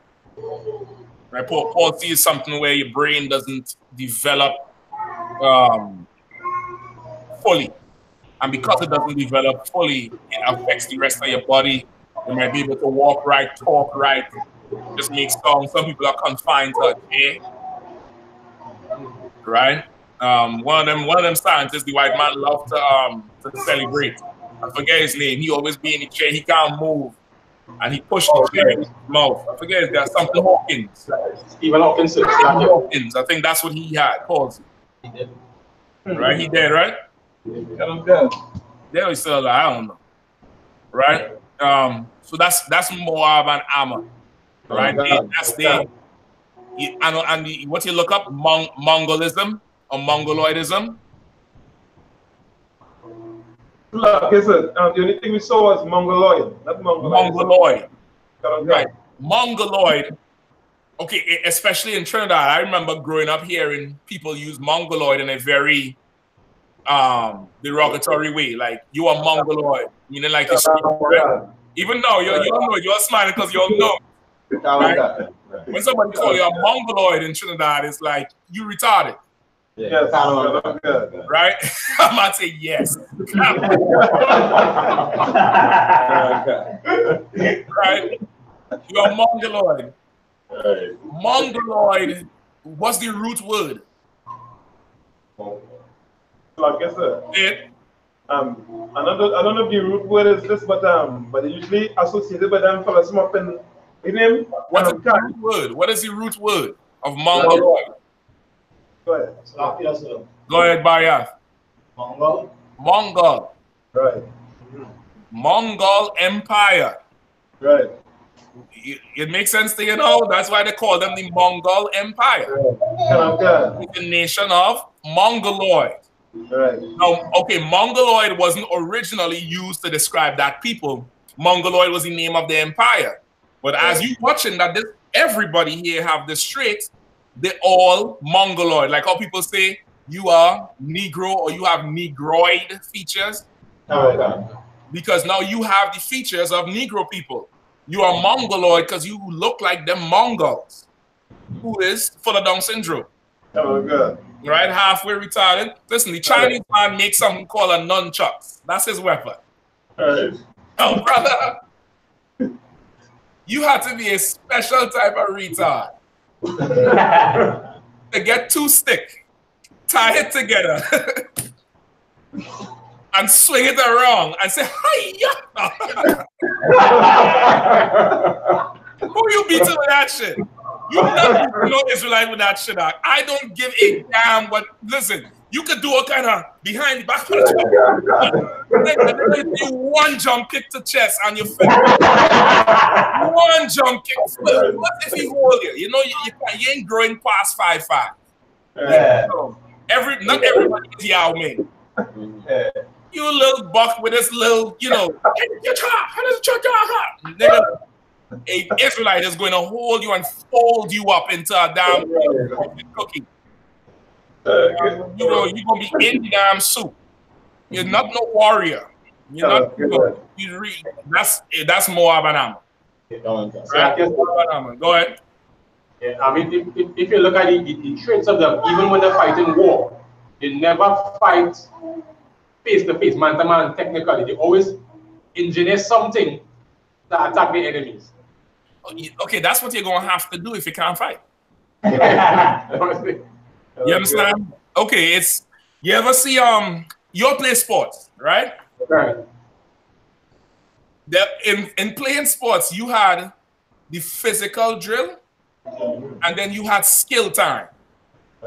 Right? So up now, you had to juggle the ball, juggle around the cone, come back. 1 foot, left foot, right foot, now on your knees, on your shoulders.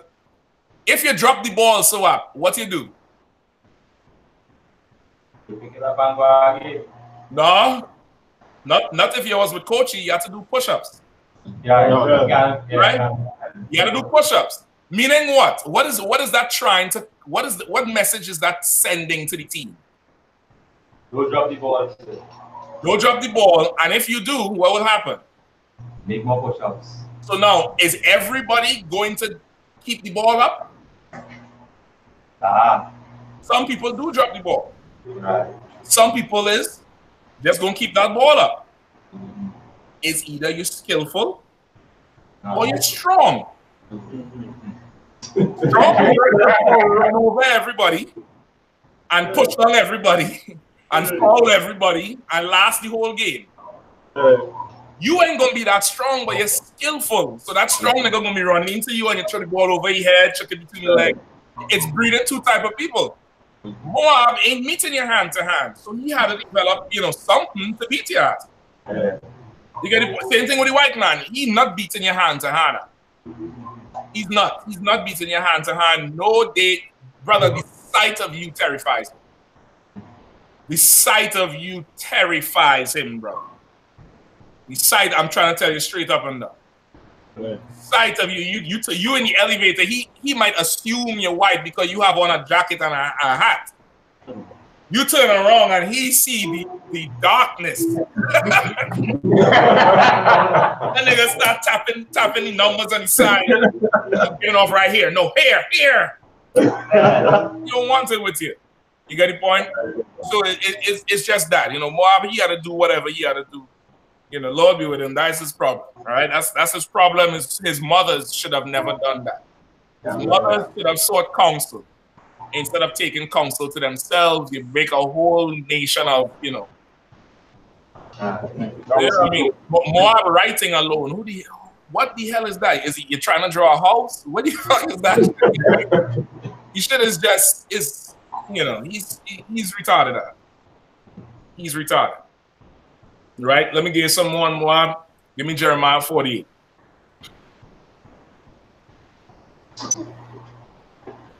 Jeremiah, sir? Jeremiah what? Jeremiah 48. What is it?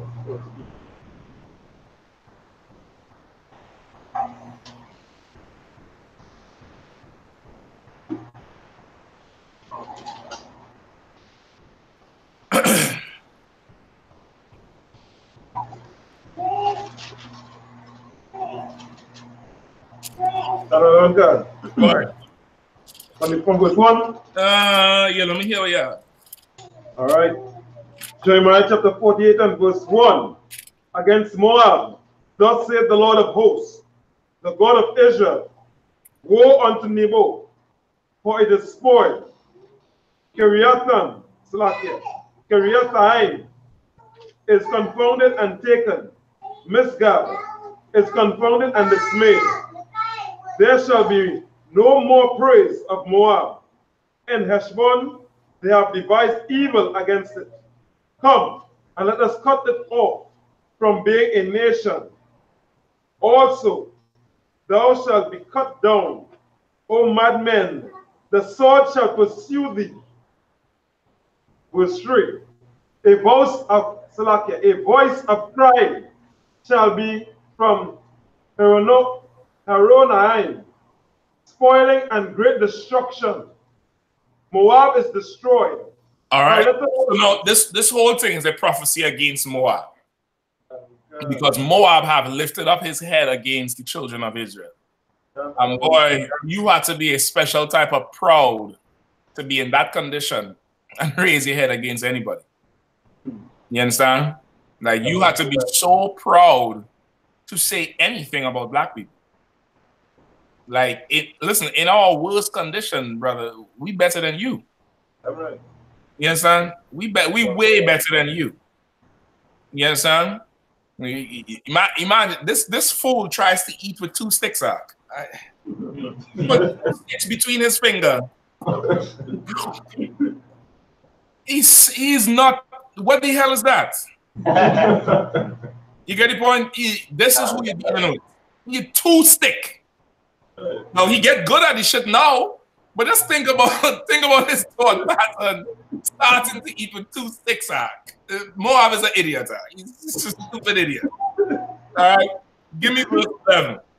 Good. All right, I'm gonna give you a few verses that we use for Moab, but Jeremiah 48 and 49 is 2 you could use for them. All right.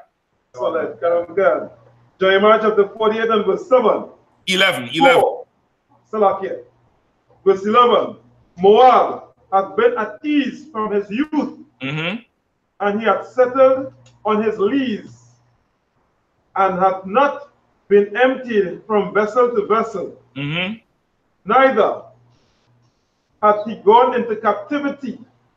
Therefore, his taste remained in him, and his scent is not changed. Right? Moab has been at ease. Read it again from the top. God. Moab hath been at ease from his youth, and he had settled on his lees, and hath not been emptied from vessel to vessel. Moab has been at ease from his youth. What does that mean? Like I said, go ahead. They never saw pain. They never had want. They never had lack. They always had. He had been at ease. He had an easy life.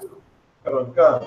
Ease from his youth, meaning from ever since that family started growing, Moab, he has been at ease. He hasn't been troubled. You get the point? Moab has not been troubled from his youth. All right? So like I said, go ahead. What do you mean by lees here? L-E-E-S. All right, look it up. God. So like I said. Go ahead. The definition of lees. Please, go on. These are deposits of dead yeast or residual yeast and other particles that precipitate or are carried by the action of fining to the bottom of a vat of wine after fermentation and aging. The yeast deposits in beer brewing is known as prop. All right. So what is lees? Like lees is like the sediments in the bottom of the barrel. So now, how long does it take for that to settle? Like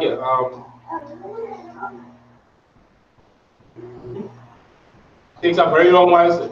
It takes a long time. Very, very long while. So Moab, he settled on his lees.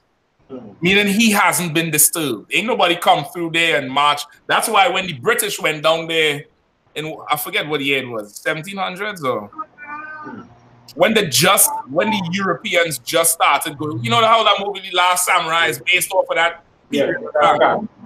Like that was really Moab's first exposure to the outside world. You get me? Before that, Moab was, he wasn't troubled. Everything settled. You get the point? After that, and he had what? So like I said, Moab had been at ease from his youth and had settled on his lees, and had not been emptied from vessel to vessel. Neither hath he gone into captivity. Therefore, his taste remained in him, and his scent is not changed. You understand? He has not been emptied from vessel to vessel.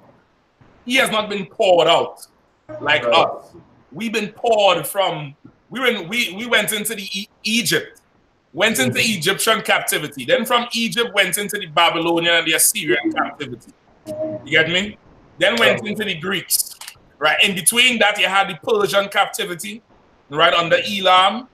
Then the Greeks, then the Romans in America. Like we've been poured out from vessel to vessel. Moab has not been poured out.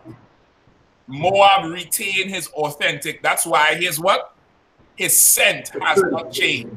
That's why they celebrate what? The 1,000 year of the dragon. 1,000 year of the dragon. 10% for the 10% offer. That's why the deer, the rat, the cat, the rabbit, the dragon. You know what I mean? His architecture is old. His ways are old and ancient. Because it has not been disturbed. There's hardly any trace of other cultures and societies in the Moabite and Ammonite culture. You understand? That's why everybody says what? They have such a rich culture. That's another way of saying they ain't really been conquered. You understand? They're not really a conquered people. Even after the Europeans came in there, you see what's going on with China right now and North Korea. How separate they still are. You get me? Japan and South Korea damn near capitulate and join America. But them other two, they ain't doing that shit. You see how Vietnam fought, tenaciously to resist America.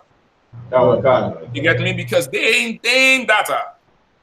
They ain't that. His scent has not changed. He hasn't gone into captivity. Right? And also, this is a precept for any idiot, any 5% of that little monkey hat, telling you about we are the Moabites, which is bullshit. You probably never heard of it yet, but some crackhead is going to come and tell you we really Moab. Because, of course, Moab is what? Asian or Asiatic. And what do 5%ers say? We are the Asiatic black man. Original Asiatic black man. Well, let me help you out, nigga.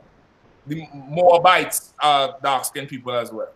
They are dark-skinned Moabites. But just like because of white supremacy, every nation it's become culturally acceptable to promote the lighter skin tone to every nation. You understand? So you're going to see light-skinned Hamites more. You're going to see light-skinned Japanese and Chinese, but there are darker-skinned Japanese. That's why they call them the yellow man. But they do have pigment. You get my point? Let me give you some more. Hold on. Skip down to verse 29 and 30. Now, like I said, all of this is good. You can read out the whole thing. You'll get some good stuff from it. Right? 48 and 59. All right? Jeremiah chapter 48 and verse 29.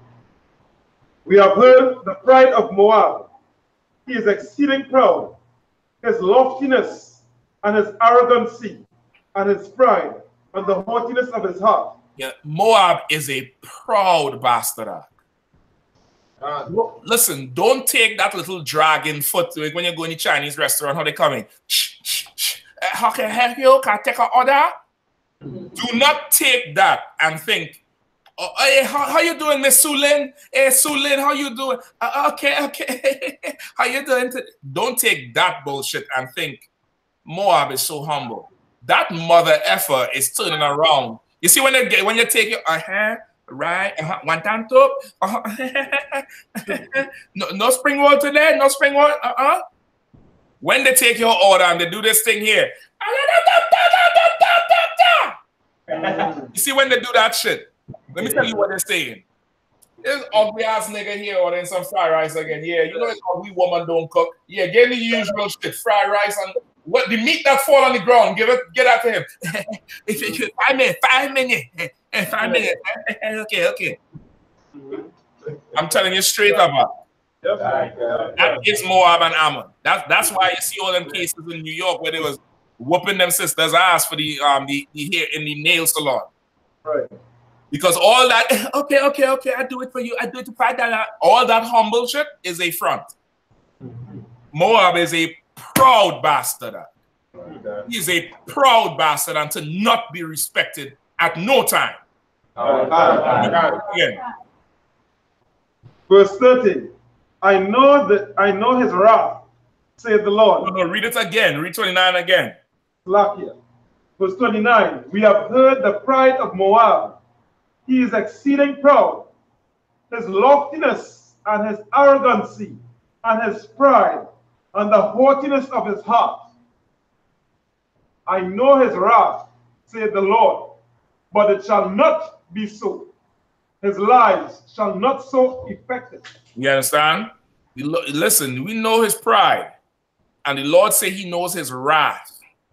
Because Moab in a second will harm you. If there's enough of them around, Moab in a second will harm you and your child. You know what I mean? Break up your woman's hand, and when the cops come, I don't know, he tried to, and pretend they can't speak no goddamn English. The Lord say he know it, and he's not going to go for all that lies that Moab is going to lie. Right? You could write this one down. Zephaniah 2 and 9. Right? You could write that one down. If anybody could find it real quick, you could read that.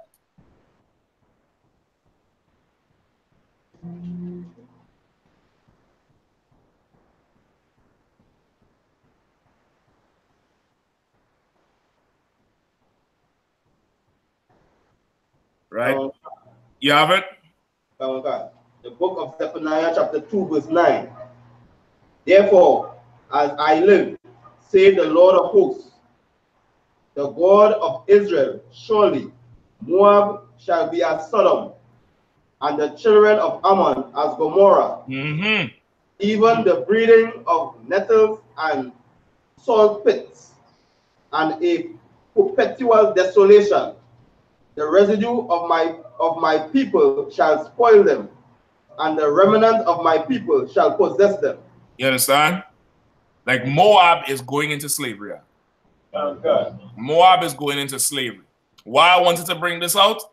Somebody pull up the article real quick about them disgusting Chinese who took them Venezuelan sisters who running from, you know, a civil war in Venezuela. These is young girls. These is not even grown women.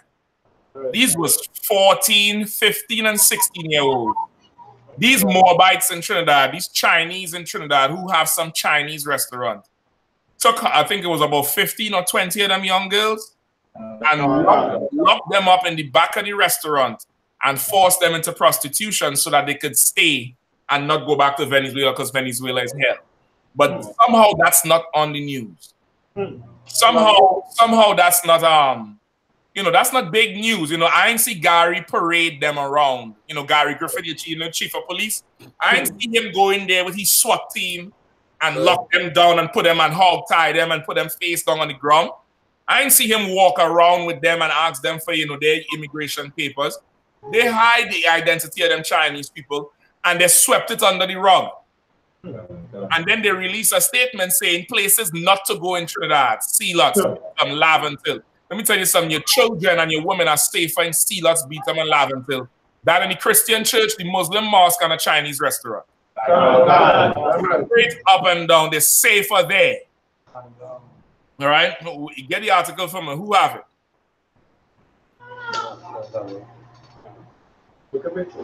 Right? That's right. Rakabia say all that humble shit goes out when you're 10 cents short. You got damn right. You ever go pay for your food and you ain't have enough, you could be buying there for 5 years straight. Listen, I confession good for the soul. This shit happened to me, brother. And that was the last time I ever went to a mobile restaurant.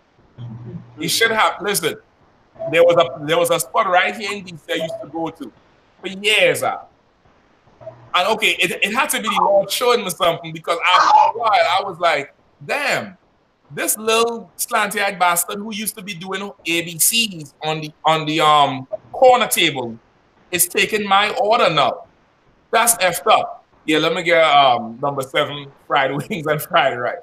It used to be in my head while I'm ordering. Until one day, this bastard, I gave them a certain amount of money, didn't give me back the right change. And of course, I fucked the hell up. Don't nobody do that, but I'm telling you straight up, I was going to jail that night. I felt very slighted because this little bastard spoke to me in a way I did not like. And brother, that was the end of Moab. That was the end of Moab. And this was a child. This was, she probably was maybe what, 13 or 14? What? Seeing me coming there every day from the age of what? 6, 5, to buy food as a grown man from her people, it solidified her disrespect towards me and my race of people. So she couldn't talk to me any goddamn way.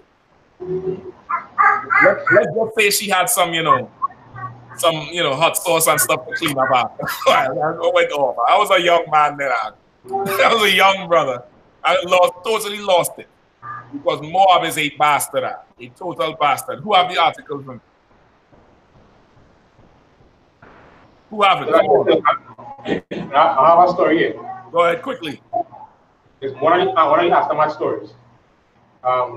They say 2 of 15 Chinese nationals held in connection with the crackdown on human trafficking and illegal gambling earlier this month have been charged. The announcement of the charges against the duo was made against the habeas corpus application challenging their prolonged detention coming up the hearing before Justice Kelvin Rambachan. The duo, along with a third Chinese national, was asking that the Trinidad and Tobago Police Service to justify their 13-day detention after TTPS investigators explained that the duo was charged and a third man was handed over to the immigrations for overstaying in TNT. Right. So these Moabites was illegal immigrants operating in Trinidad and happened to build a network that they would take these young Venezuelan girls and, sex trafficking and prostitution. And the Chinese consulate or the embassy, they filed a petition against the Trinidad and Tobago Police Service asking them to explain why you holding these Chinese nationals for 13 days. Nigga, it's called, no bail. Shit, how much times we hear that? No bail. So I guess the not the suspect. What's call it? The prosecutor? No, what they call him? Not the suspect. The defendant will be reprimanded until the 5th of August. All right, you hold them in Golden Grove, remand yard. How much brothers in there right now? You get arrested and they never sit down before a judge. But Moab, he too proud to be in there, and he's been prostituting our sisters. Brother, they're going into slavery. I already know what I'm doing, Moab. Moab could hardly say R. He say Howie up and by with a W. He don't say R. He say Howie. I'm going to whip them until they say R. I'm going to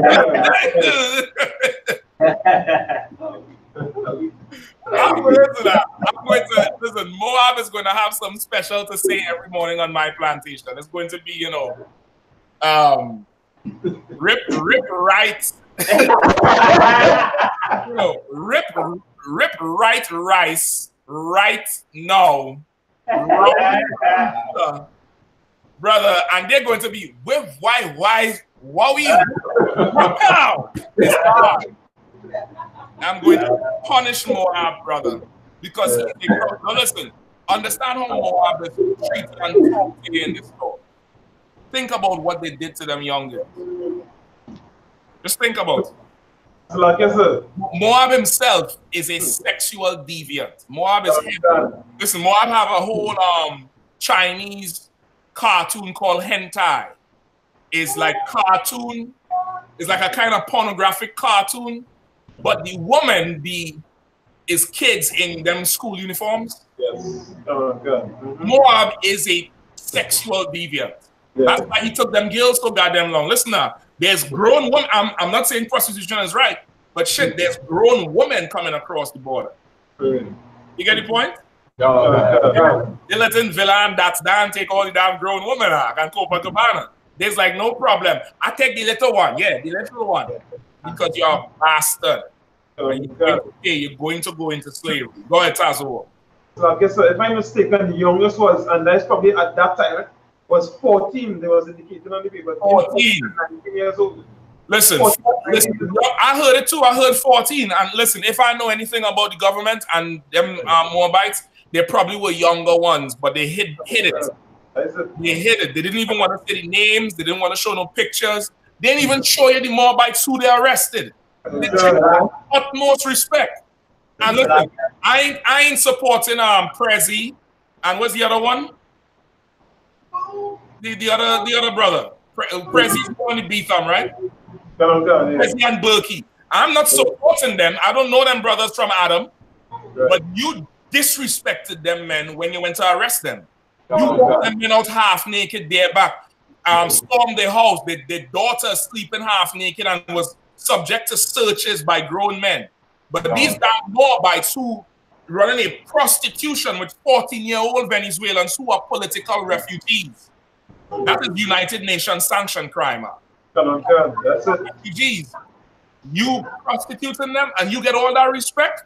Man, I'd have turned Golden Grove into the Shaolin Temple. Them niggas would have been eating all night. Eat with a piece of wood. I'm right. I'm talking about Buddha be praised. Bam! I'm right, yeah. Even had a movie and always showed that there was down in Brazil and they was packing them same 13 and 12-year-old in container to ship them over to Japan. A movie. Damn. Listen, Moab is a vile bastard. You get Genesis, Jeremiah 48, 49. You good with that? You have your Mongoloid breakdown. You know, you're straight, right? You're straight with Moab. And listen, is there any movement on that case? Is there saying anything about it? Or what they have on this last article here was that they never even charged them for kidnapping or prostitution. All I charge them is under the Gambling Act, which is $750. And what I was saying here, the other part is, they said the development in the case comes days after Justice David Harris upheld similar applications brought by 3 other Chinese nationals earlier this week. While the TTPS legal team claimed it was due to inability of investigators to quickly find foreign language translators for the Chinese suspect and the South American victims in the case, Harris questions why the police did not give an official statement to the court. But the legal victory was bittersweet for the trio as they were immediately detained by immigration officials for overstaying their lot. Those who have been detained for immigration. Say it again.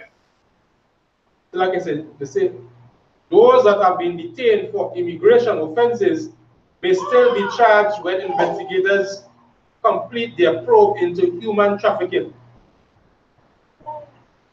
It's not. Okay, immigration hold them. That doesn't mean they go back to China. All that means is that they get to go to Barbados now. And they get to go set up they get to go set up a Chinese restaurant in St. Lucia. And the same Chinese building that they operated in, it ain't gonna close down. new Chinese people going to come in there, a whole new family. And they're going to rename it. Instead of Lao Ming, Great War Lao Ming, or Lao Ming's Great War. The same thing over again. Go ahead, Tasso. Like I said, the hypocrisy of Gary Griffith.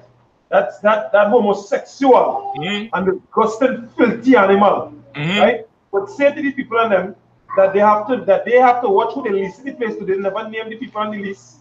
They never held them accountable for no time, nothing like that. But as soon as they snip a five piece on a black man, it's all he's a rat. He's a what do you call it? Cockroach. He's a punk. Don't forget that. These punks, he always saying these punks. And not only that, brother, if they raid your house and find anything illegal, grandmother goes to jail. Exactly. Baby goes to jail that night. These Chinese people get mercy because they have money. No problem. No problem. The same problem women having with rights is the same problem we having with the law. Is the same problem that Venezuelan sisters have with these Chinese. In a Christian democratic society makes us victims. You want to be strong, you want righteous judgment, you turn back to the Lord. You find the Israelite school at I.S.U.P.K. under command in GEN.YAHANNA 1 West 125th Street since 1969, and you will see real righteous judgment.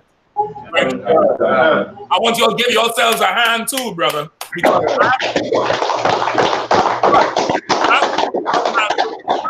in expeditious professional form. Galawan, you raising up excellent brothers there. Commander GEN.YAHANNA was highly pleased to get that report about some brother violated Shah's father in a robbery recently. The brothers went down there to check the brother, to explain to him he can't be doing that. And of course, everybody thought you was going to murder that man. One time they saw strength and brotherhood. You have no idea how much, and you all was super brave too. Big up, also give Bayat a hand, brother.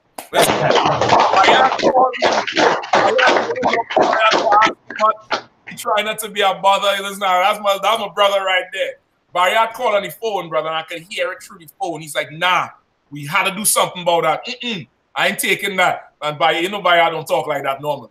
Bayat provoked me to some action. I was like, all right, I'm going to call it right back.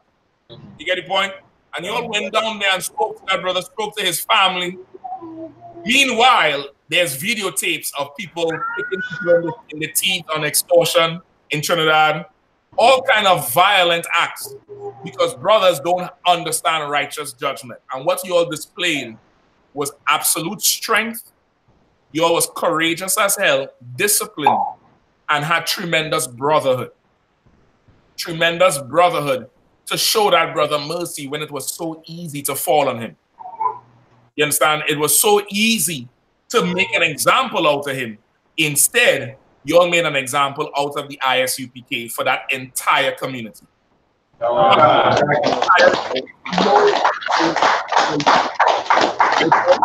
Now them two brothers who got the relief knows Commanding GEN.YAHANNA. They know who he is. You get the point? And that's outstanding. Them women don't need to march. What they need to do is to go see them sisters in the back there on how to wrap their head, how to dress, and how to stay quiet and sit in class. And they all every single one. Right? With that, pass the class over the priest and officer. Class over, you got it today. I'll go ahead with the announcements quickly. Oh,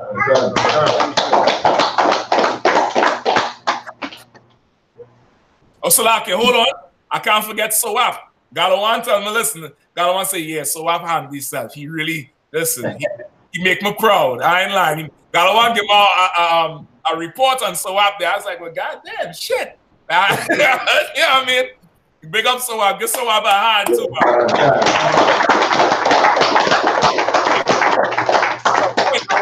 I was good like SOAP.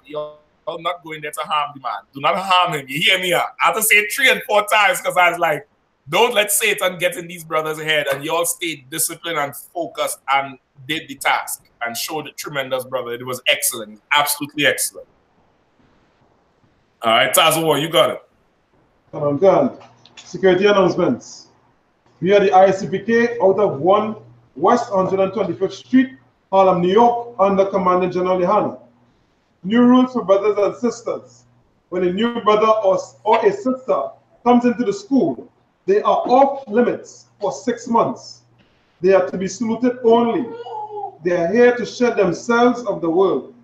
After 6 months, if a brother or a sister has an interest in a particular person, he or she must get permission from the head to speak to a brother or a sister.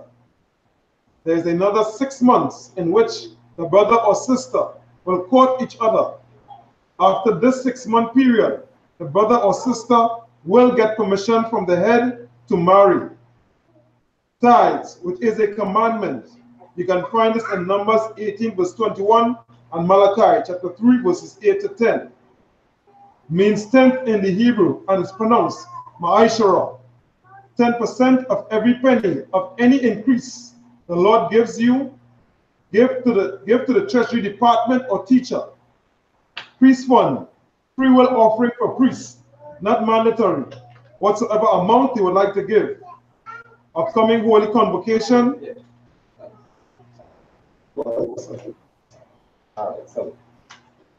Lord's Passover, the 14th day of the first month, Saturday, April 20th at sundown. You can read it up. You can read about it in Exodus chapter 12, verses 1 to 51, Leviticus chapter 23, verses 4 to 5, 1 Corinthians 5, 7, verses 7 to 8, and 2 Chronicles, verses 30 and chapter 13, verse 17. All right. Remind Akim and Akwatian to check on social media such as ISUPK.com, Facebook, Twitter, YouTube, and so on for I.S.U.P.K. events and materials. If a brother wants to be a trooper in the school, then he is to start wearing all black, which includes black boots, like shirts, like pants, like headband and scarf. And with that, I imagine. So, like I said, what are we doing today, sir? You go ahead, say let's give me prayer. Come on. All right. Galawang, you do the English, all right? Galawang. All right, this is the Lord's Prayer. All right. Face the east. Abanawa. Shabbat Shemayim. Kodash. Ayah. Shamka. Yahweh. Malakwaka. Taba'a. Ratazaka. Ayah. Aisha. Ma'arataza. Hawa. Ayah. Bashamayim. Nathanawa. Lakam. Kal. Yawam. Wasalatnawa. Kawawatnawa. Kasalatnawa. Kawawatnawa. Wala'a. Kabayanawa. Banasayawan. Abal. Hawashinawa. Mayan. Rai. Kaya. Laka. Amalakwa. Wahala. Watapara. La'aywalamya. Amen. In English, what you said was, Our Father, which art in heaven, hallowed be thy name. Thy kingdom come. Thy will be done. In earth. As it is in heaven. Give us this day. Our daily bread. And forgive us our debts.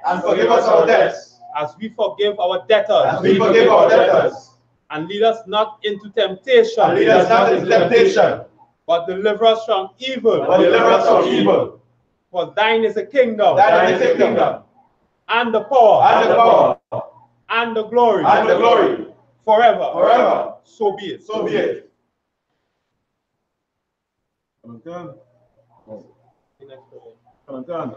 Psalms 121, sir? No. Oh, the cross structure? Yeah. All right. Yes, sir. That's the next one. Blessings. Barakatah Yahweh. Wa Yahweh Shai. Alamaya Ka'ala. Wa ala Salafia. Wa ala Hayim. Matazabia ala Wap Yahanna.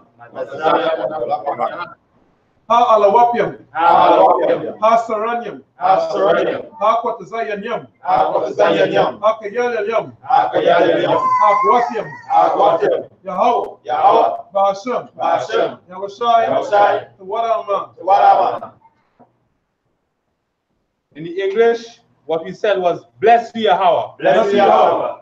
And Yahushai. And Michael. And the angels. Commanding General Yahanna. The generals. The captains. The officers.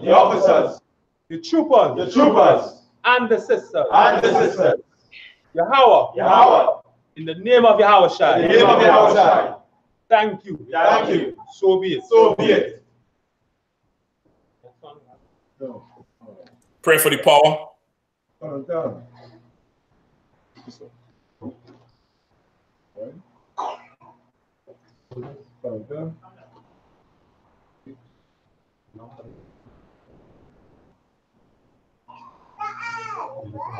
Come on. All right. Yahweh. Ba'ashem. Yahushai. Babakashah. Noah.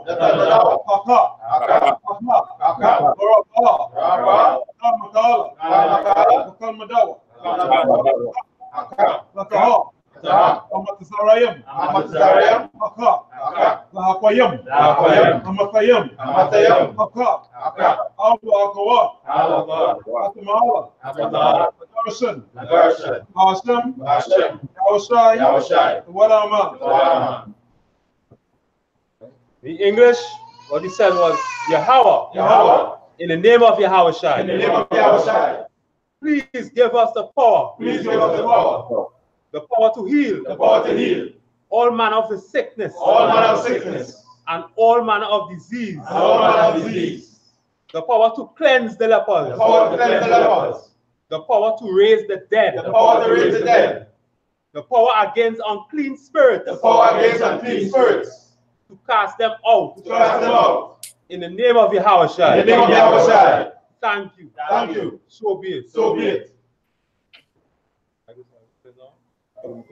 I'm going to say the curses. Right. Blessed are you, Yahweh. King of heaven and earth. And all things living. Yahweh. In the name of Yahushai. Listen to us now. Right now. Send evils and curses. And punishments and destruction. And death to the heathen. That speak against us. Thy prophets. The teachers. The princes. The priests. The Israelite brothers. And the school. Send evils and curses. And punishment and destruction. And death to the heathen. And shake loose the pockets. Of the rich of Israel. That refuse to give to the school. Force their riches. To enter into thy sanctuary. Send evils and curses. And punishment and destruction. And death to the Edomites. And the nations. And their drug dealers.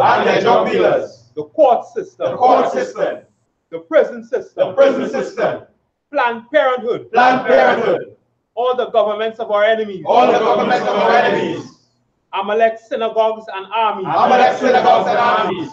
Roman Catholic Church. The Pope. Islam. Christianity. Egyptology. Militia. Ku Klux Klan. Aryan Nation.